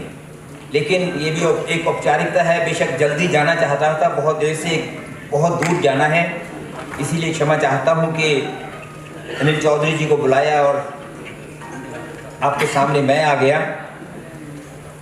मुझे उस बात जो अभी कही गई थी कि 18 वर्ष की आयु का जब हिंदुस्तान में सवाल उठा कि नौजवानों को वोटिंग अधिकार देना चाहिए, तो उस वक्त मुझे याद आया कि 18 वर्ष की आयु में ही मौलाना आज़ाद जी अमृतसर में, पंजाब से मेरा संबंध है और पंजाब की बात कर रहा हूँ, 18 वर्ष की आयु में अमृतसर में एक जर्नल को उसका संपादन कर रहे थे, उसके संपादक थे 18 वर्ष की आयु में। ये he was a precocious child, बचपन से ही इतना शानदार लिखते, अपने एक लाइब्रेरी बनाई, अपने ही बच्चों के लिए किताबों के लिए उनके रीडिंग रूम बनाए। उस वक्त से ये एहसास हो रहा था कि ये नौजवान ने आगे बहुत बढ़ना है और 35 वर्ष की उम्र में ही सबसे छोटे ऑल इंडिया कांग्रेस कमेटी के अध्यक्ष बने। 1922 में वो अध्यक्ष बने। उससे पहले कुछ वर्ष पहले ही महात्मा गांधी का जो उनके अपने एजुकेशन प्रोग्राम्स थे, चंपारण का था, खेड़ा का था और सॉल्ट मार्च के साथ, उस वक्त से उनसे प्रभावित होके वो महात्मा गांधी के साथ लगे और महात्मा गांधी जी ने एकदम पहचाना कि एक वो नौजवान है जिसने आगे जाके हिंदुस्तान की बहुत बड़ी सेवा करनी है। और जिस संघर्ष में हम सब लगे हैं कि अंग्रेज़ों को यहाँ से भगा देना है, हिंदुस्तान को आज़ाद करना है, उसमें इसकी बहुत अहम का भूमि रहेगी। और वो महात्मा गांधी की वो एक पहचान उस नौजवान की वो सच निकली। उन्होंने अपने जर्नलिस्टिक करियर में, मैं समझता हूँ कि he was a multi faceted personality. बहुत चीज़ों में उन्होंने, वो एक धर्मशास्त्री तो थे ही, उसका जिक्र बहुत हुआ है कि अच्छी तरह इस्लाम को जानते थे। इस्लामिक जो बेसिक कॉन्सेप्ट्स हैं उनके प्रति लोगों को जागरूक कराया। और वो है जो सही मायने में किसी भी धर्म के होते हैं। हम धर्म को समझते नहीं, सिर्फ ये कमी है। हम धर्म को मानते हैं, धर्म की नहीं मानते। हमारे साथ समस्या ये उठी हुई है सभी के साथ। और ये उन्होंने बताया कि उस वक्त धर्म है क्या, इस्लामिक कॉन्सेप्ट्स हैं क्या। आत्मा, ज्ञान, भाईचारा, ये उनमें से कुछ है। और वो सभी धर्म यही सिखाते हैं उस वक्त। और साथ साथ जब अंग्रेज़ों के खिलाफ भी उन्होंने लिखा, अंग्रेज़ खिलाफ हुए, जो मुस्लिम लीडर्स से बड़े, वो भी उनकी मुखालफत उसी वक्त से करनी शुरू कर दी। क्योंकि इन्होंने कहा था कि आप लोग सिर्फ धर्म के नाम पे बात कर रहे हो, धर्म की ही करते हो बात, आप सही मायने में लोगों का कॉमन बेनिफिट, कॉमन गुड क्या है, उसके लिए आप कुछ नहीं करते। उन लोगों की को भी उनकी बात अच्छी नहीं लगी थी। लेकिन उन्होंने एक अपनी कंस्टिट्यूंसी, अपने एक फॉलोअर्स, अपनी फैन फॉलोइंग इतने ज़बरदस्त हिंदुस्तान में बना ली कि कहीं भी गए उन्होंने वहाँ जो भाषण दिए, उनसे नौजवान प्रेरित होके महात्मा गांधी की उस लीडरशिप में हमारे आज़ादी के संघर्ष में कूद पड़े थे। और आगे जाके हम कहाँ तक उसमें पहुँचे। आदरणीय मोहसिना किदवई जी ने बताया था, एक बहुत बड़ी बात थी वो कि जो 1942 में quit India movement, Mahatma Gandhi ji ने जो उस वक्त एक आह्वान दिया था, एक ललकार के अंग्रेज़ों को कहा था कि छोड़ जाओ भारत। उस वक्त हमारे फिर कांग्रेस के अध्यक्ष कुछ वर्षों के बाद फिर मौलाना आज़ाद जी थे, 1940 में शायद फिर बने थे। 1940 से लेकर 46 तक रहे, जब उन्होंने पंडित जवाहरलाल नेहरू जी के लिए वो छोड़ा। और जो हमारे कॉन्स्टिट्यूंट असेंबली, नवंबर में ही हम अपना कॉन्स्टिट्यूशन डे मनाते हैं 26 नवंबर को, जो कॉन्स्टिट्यूंट असेंबली के भी चुनाव हुए वो भी इनकी अध्यक्षता में हुए। और कॉन्स्टिट्यूंट असेंबली ने उस वक्त इतनी विस्तार पूर्वक चर्चा करके, डॉक्टर अंबेडकर ने दुनिया भर की कॉन्स्टिट्यूशंस को पढ़ के उसके बाद एक मसौदा इतना शानदार तैयार किया कि आज तक हिंदुस्तान के संविधान का कोई मुकाबला नहीं कर सकता। लेकिन आज उस संविधान को भी डिमोलिश किया जा रहा है।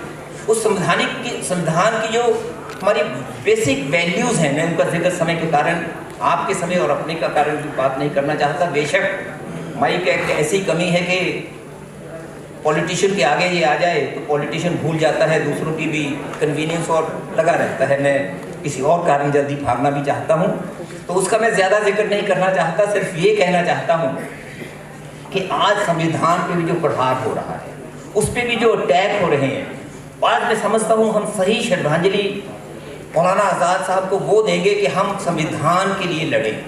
उसमें से एक हमारा जो राष्ट्रीयता की बात थी, जो उन्होंने उस वक्त कहा था कि बेशक हिंदुस्तान में जैसे कहा माना जाता था, क्लेम किया जाता था, हज़ारों वर्षों से हैं, हम अपनी सभ्यता ऐसे कहते हैं। लेकिन मुस्लिम भी 1000 से ज़्यादा वर्षों के हिंदुस्तान में है। ये भी उनका देश है, उनका राष्ट्र है जैसे हिंदुओं का। और ये अधिकार नहीं किसी को कि दूसरे को कोई जजमेंटल बने, उन पे आप जजमेंट पास करें। उन्होंने ये उस वक्त ये कहते हुए उन्होंने ये बातें का जिक्र किया था। आज जो संविधान के बिना पे हमारी राष्ट्रीयता तय हुई थी, our constitutionally based nationalism is also under attack. आज हिंदुत्व बेस्ड नेशनलिज्म का जिक्र हो रहा है देश में, और ये देश में सबसे बड़ी खतरनाक एक बात है। ये सही मायने में वो जो धर्म के, वो सही मायने में धर्म की मानने वाले हैं, जो मैंने बात बीच में कहा था, धर्म को मानने वाले हैं लोग, धर्म की नहीं मानने वाले। अगर ये धर्म की मान रहे हो ये लोग, तो आज जो देश में किया जा रहा है वो देश में रहा। एक बहुत अहम सवाल हमारे सामने आज है। मैं बस इतना कहता हुआ एक बार फिर इमरान प्रतापगढ़ी जी का बहुत बहुत धन्यवाद करता हूं कि उन्होंने मुझे आज आपके बीच में आने का मौका दिया। मैं क्षमा चाहता हूँ जी से भी कि मैं एकदम बीच में ऐसे ही औपचारिक तौर पे पूरा होना चाहिए प्रोग्राम, उसके बाद मुझे जाना चाहिए था, लेकिन मैं इतनी की इजाज़त आपसे चाहता हूँ। बहुत शानदार, मुझे बहुत अच्छा लगा आज अशोक पांडे जी को दूसरी बार बोलते सुना। उस वक्त सोच रहा था कि I had miss something all through my life. आज दूसरी बार फिर उनको सुना, कुछ फिल्में सीखने हुआ। राम कल्याणी जी को मैं वैसे नहीं निजी तौर पे जानता, लेकिन इनको कौन नहीं जानता। एक बायोमेडिकल इंजीनियर होते हुए इन्होंने किन किन चीज़ों पे, धर्म पे, सत्ता पे, हमारे कम्युनलिज्म पे, उन पे क्या क्या इन्होंने विचार रखे हुए हैं, वो अपने आप में ट्रीटाइसेस हैं, अपने आप में एक पढ़ने के काबिल वो चीज़ें हैं। कुछ कुछ कभी कभी देख लेता हूँ। आज मुझे प्रसन्नता हुई बहुत, उनका भी विचार यहाँ रूबरू होकर उनके भी सुनने का विचार आज मुझे मौका मिला। मैं आप सभी का बहुत बहुत धन्यवाद करता हूँ। जय हिंद। बहुत बहुत आभार आदरणीय पवन कुमार बंसल जी।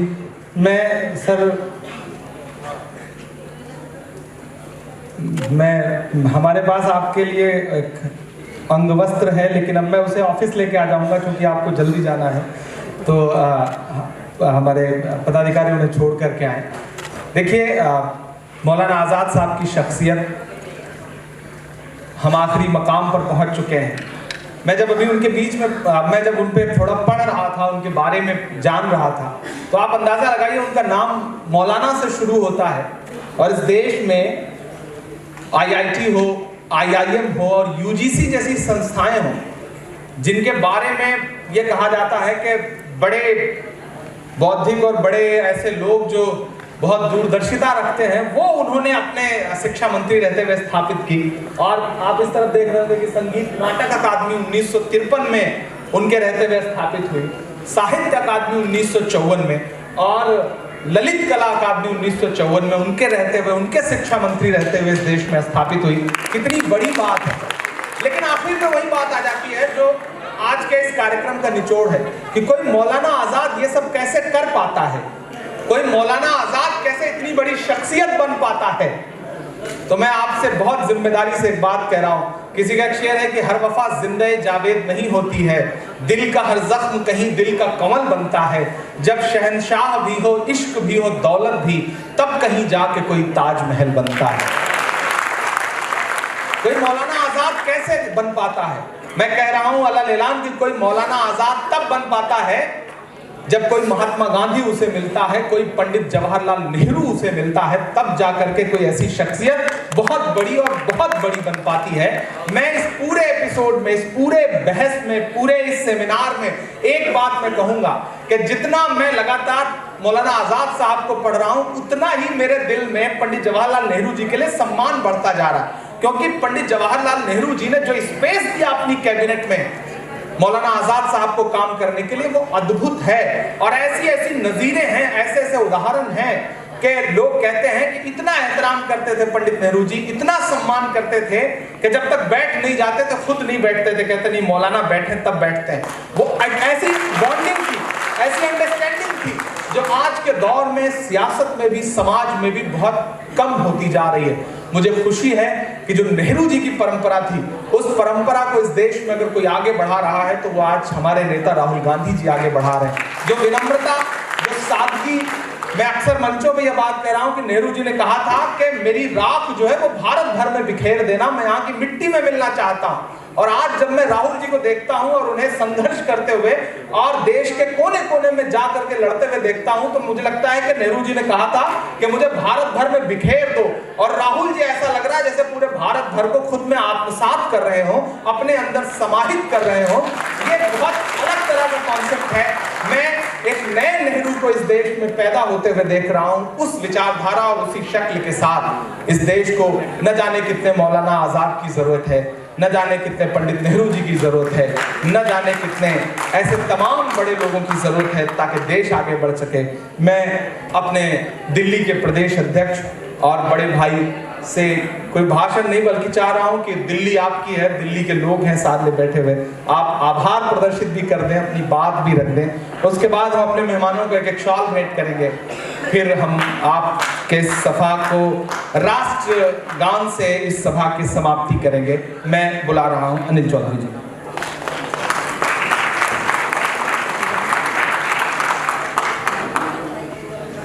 नमस्कार। इस मंच पर बहुत ही बड़े बड़े लोग विराजमान, जिनको मैंने सुना। आदरणीय अशोक पांडे साहब को मैं, जैसे बंसल जी ने कहा, दूसरी बार मैं भी सुन पा रहा हूँ, थोड़ा देर से पहुँचा, तो मैं उनका भी अभिनंदन और स्वागत करता हूँ। बहुत ही सम्मान के योग्य राम पुनियानी जी से, जिन्होंने अभी मौलाना अबुल कलाम साहब के बारे में कुछ ऐसी जानकारियां हमसे साझा की जो कि मैं समझता हूँ मेरे और आप सब लोगों के लिए बड़ी महत्वपूर्ण है, जो शायद हमने कभी पहले ना सुनी।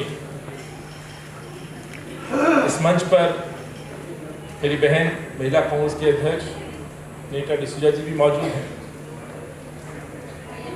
लेकिन एक ऐसी शख्सियत जिनको हम बीच बीच में सुन रहे हैं, जो आज के, मैं समझता हूँ इस कार्यक्रम के संयोजक कहूँ या हम सबको इकट्ठा करने वाले हैं, या मौलाना साहब को आज जो एक तरह से फिर से शारीरिक तौर पर बेशक हमारे बीच में नहीं, लेकिन फिर से वो एक जीवन तरीके से हमें ये मौका दे रहे हैं कि उनको हम सुन पा रहे हैं, समझ पा रहे हैं। मेरे भाई जितने शानदार शायर हैं, मैं कहना चाहता हूँ उतने शानदार राजनीतिज्ञ भी। इमरान भाई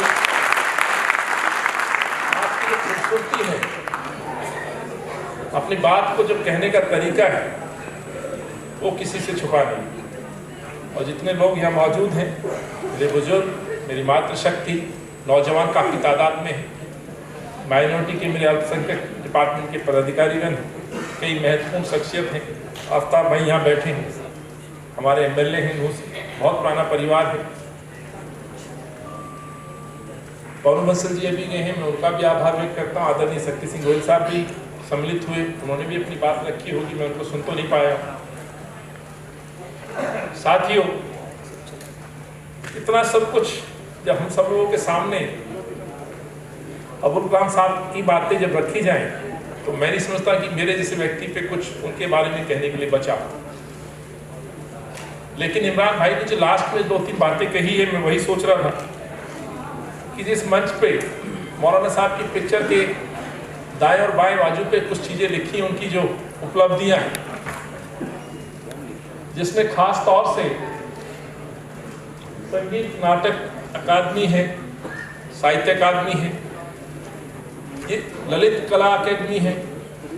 इनको हम, क्योंकि मैं विधायक रहा, काउंसलर रहा, अक्सर इन अकेडमी से हमारा संपर्क रहता था। शीला जी मुख्यमंत्री थी, अक्सर इन अकेडमी से हम कलाकार और बुद्धिजीवी वर्ग को बुलाते थे, कार्यक्रम करते थे। लेकिन मैं ये जानकारी नहीं थी कि इन संस्थाओं, इनकी नींव डालने वाला जो व्यक्तित्व था वो मौलाना अबुल कलाम था। एक शब्द और यहाँ लिखा हुआ है,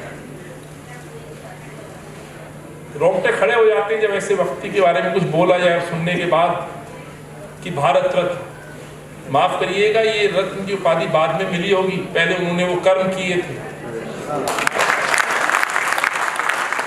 ये भारत रत्न उन्हीं लोगों को मिलता है जिन्होंने इस देश से मोहब्बत की, इस देश को अपने आप को सौंपा। और मुझे गर्व है कि ये कांग्रेस में ऐसे बहुत लोगों ने अपना जीवन इस देश के लिए समर्पित किया। इमरान भाई ने जो बात कही, ये हमारी धरोहर है, और इस धरोहर को इन्होंने सींचा है। जो मंच पे मैम बैठी हैं, मेरी माँ समान बैठी, और ये आज हमारे लिए धरोहर है, क्योंकि ये उदाहरण है इस बात का कि कांग्रेस के लिए लोग कितने बातें करते रहे, विपक्ष कितना ही हमला बोलता रहे, लेकिन ये हमारी धरोहर है। इस देश को संजो के रखना, इस मुल्क के तमाम बासिंदों को एक साथ संजो के रखना। आज मैं इस मंच से, जैसे मैंने इन लोगों को सुना, अशोक जी ने बहुत सारी बातें बताई, सर ने बहुत सारी बातें बताई, बंसल जी ने उसको रिपीट किया। मैं भी कहना चाहता हूँ कि कोई व्यक्ति, मौलाना साहब ने जो जिक्र किया कि कुतुब मीनार पे बैठ के, या जो आपने उदाहरण प्रस्तुत किया कि यदि दो धर्म को बांट करके आज़ादी देने का काम कोई करे तो वो आज़ादी मुझे नहीं चाहिए। ये मेरे नेताओं ने हमें बार बार हमें सीख दी है, और आज उसी सीख पर हम लोग डटे हुए हैं। हमने कभी अपने असूलों से कोई समझौता नहीं किया। 1995 में मैंने NSY ज्वाइन की थी मैं, और यही कारण था जो मैम ने बताया कि देश, इस मुल्क में अलग अलग जगह पे लोग माइनॉरिटी और मेजोरिटी में लोग रहते हैं। ये कांग्रेसी जानते थे महात्मा गांधी जी जानते थे, पंडित नेहरू जी जानते थे, मौलाना आजाद साहब जानते थे, बाबा साहब जानते थे। यही कारण है कि आज तक कांग्रेस उसी सोच के साथ आगे बढ़ रही है और यही बात ये लोग जानते हैं जो बुद्धिजीवी वर्ग यहाँ बैठे। आज कोई भी माहौल हो, सरकारें कितना ही तानाशाही रवैया अपना करके आवाज दबाने की कोशिश करें, लेकिन अशोक पांडे साहब और राम पुनियानी जी जैसी आवाज को दबा नहीं सकती ये सरकार। सियासती लोगों के सियासत में कांग्रेस की बात को ये लोग सियासत का रूप देकर के शायद दबा सकते हो, भ्रमित कर सकते हो, लेकिन इस मुल्क में ये सबको आजादी दी है कि अपने विचार रखने की आपको आजादी है। सही और गलत को कहने का आपको हक है और यही कारण है कि हम लोग इस परिवार के अभिन्न अंग हैं, इस सोच के साथ जुड़े हैं। राहुल जी आज उसी सोच के साथ निडरता के साथ बात कहते हैं और मुझे गर्व है इस नेता के लिए कि आज मुल्क में भी विपक्ष के रूप में कोई नेता है जो देश के प्रधानमंत्री से आंखों में आंखें डाल के प्रश्न कर सकता है तो राहुल गांधी, कांग्रेस पार्टी। इसीलिए मैं मौलाना साहब के बारे में तो ज्यादा कुछ नहीं कह पाऊंगा। जैसे कहा कि सूर्य को दिया दिखाने वाली बात होगी, लेकिन इस नेता के बारे में जितना जाना है आज, मैं साथी यही कहना चाहता हूं। जैसे मैं कुछ यहाँ से लेके जा रहा हूँ, मैं देख रहा तो बड़े गौर से लोग सुन रहे थे, बड़ी आपने ईमानदारी के साथ बहुत कुछ चीजों को सुना है, जाना है। मैं भी इस मन से कुछ संदेश लेके जा रहा हूँ, मुझे उम्मीद है आप लोग भी कुछ लेके जाएंगे। और ये जो संदेश है, जो मौलाना साहब का जीवन रहा है, पहला शिक्षा मंत्री जो नींव डाली, जो संस्थान दूसरी तरफ लिखे हुए हैं, उनकी नींव डालने वाला व्यक्ति जो इस देश के इस मुल्क को एक साथ जोड़े रखने की बात करता था। और लास्ट जो उनका भाषण, जो मैंने शायद पहले नहीं सुना था, इमरान भाई ने अपने शब्दों से जिस तरह से सुंदर तरीके से यह प्रस्तुत किया, ऐसा लग रहा था कि मौलाना साहब वहाँ लाल किले चांदनी चौक में जिन्होंने भाषण दिया, आज वो भाषण यहाँ से चल रहा है। अंदाजा लगाइए किस तरह से उन्होंने अपने दर्द को वहाँ अपनी आवाम के सामने प्रस्तुत किया होगा, समझाया होगा। लेकिन समय बड़ा बलवान है, उस समय जो परिस्थितियाँ बनी, जो मुल्क बटा, उसमें मेरे इस नेता का जो दर्द है वो झलकता है। और इसलिए अंत में कहते हुए भाई ने मुझे मौका दिया, सौभाग्य दिया, कांग्रेस परिवार को और आम जनमानस लोगों के बहुत सारे सामाजिक लोग देख रहा हूँ, आम युवा देख रहा हूँ जो इस कार्यक्रम में सम्मिलित हुए हैं। कांग्रेस जन के लिए तो बहुत ही सुनहरा मौका रहा अपने उस नेता को पुष्प अर्पित करने का, श्रद्धांजलि देने का। लेकिन सबसे बड़ी बात थी कि आप जैसे व्यक्तित्व को सुनना, उन्होंने आज मौलाना साहब के जीवन पर रोशनी डाली और फिर से उनको जीवन किया। तो बहुत बहुत सभी का आभार, धन्यवाद करना चाहता हूँ अपने अल्पसंख्यक बातों से, खासतौर से इमरान भाई, जो आपने कहा है कि ये संगोष्ठी न केवल प्रदेश स्तर पर बल्कि जिला स्तर पर भी आयोजित की जाएंगी और कांग्रेस अपने 150 वर्ष के इस गौरवमयी जो हिंदुस्तान का इतिहास है आजाद का, उसको हम मना रहे हैं। अनेकों कार्यक्रम हो रहे हैं। 70 साल बांग्लादेश की जो वॉर हुई उसको भी हम सेलिब्रेट कर रहे हैं, अपने वीर योद्धाओं को हम याद कर रहे हैं, उसके भी गवाह रहे हैं हमारे वीर सपूत ऐसे नेता भी, उनको हर समय हम याद करते हैं। लेकिन आज उनका मौलाना साहब का दिन था और उनको हमने इससे बेहतर तरीके से शायद उनको याद नहीं कर सकते थे। उसके लिए इमरान भाई आपको बहुत बहुत बधाई, शुभकामनाएं।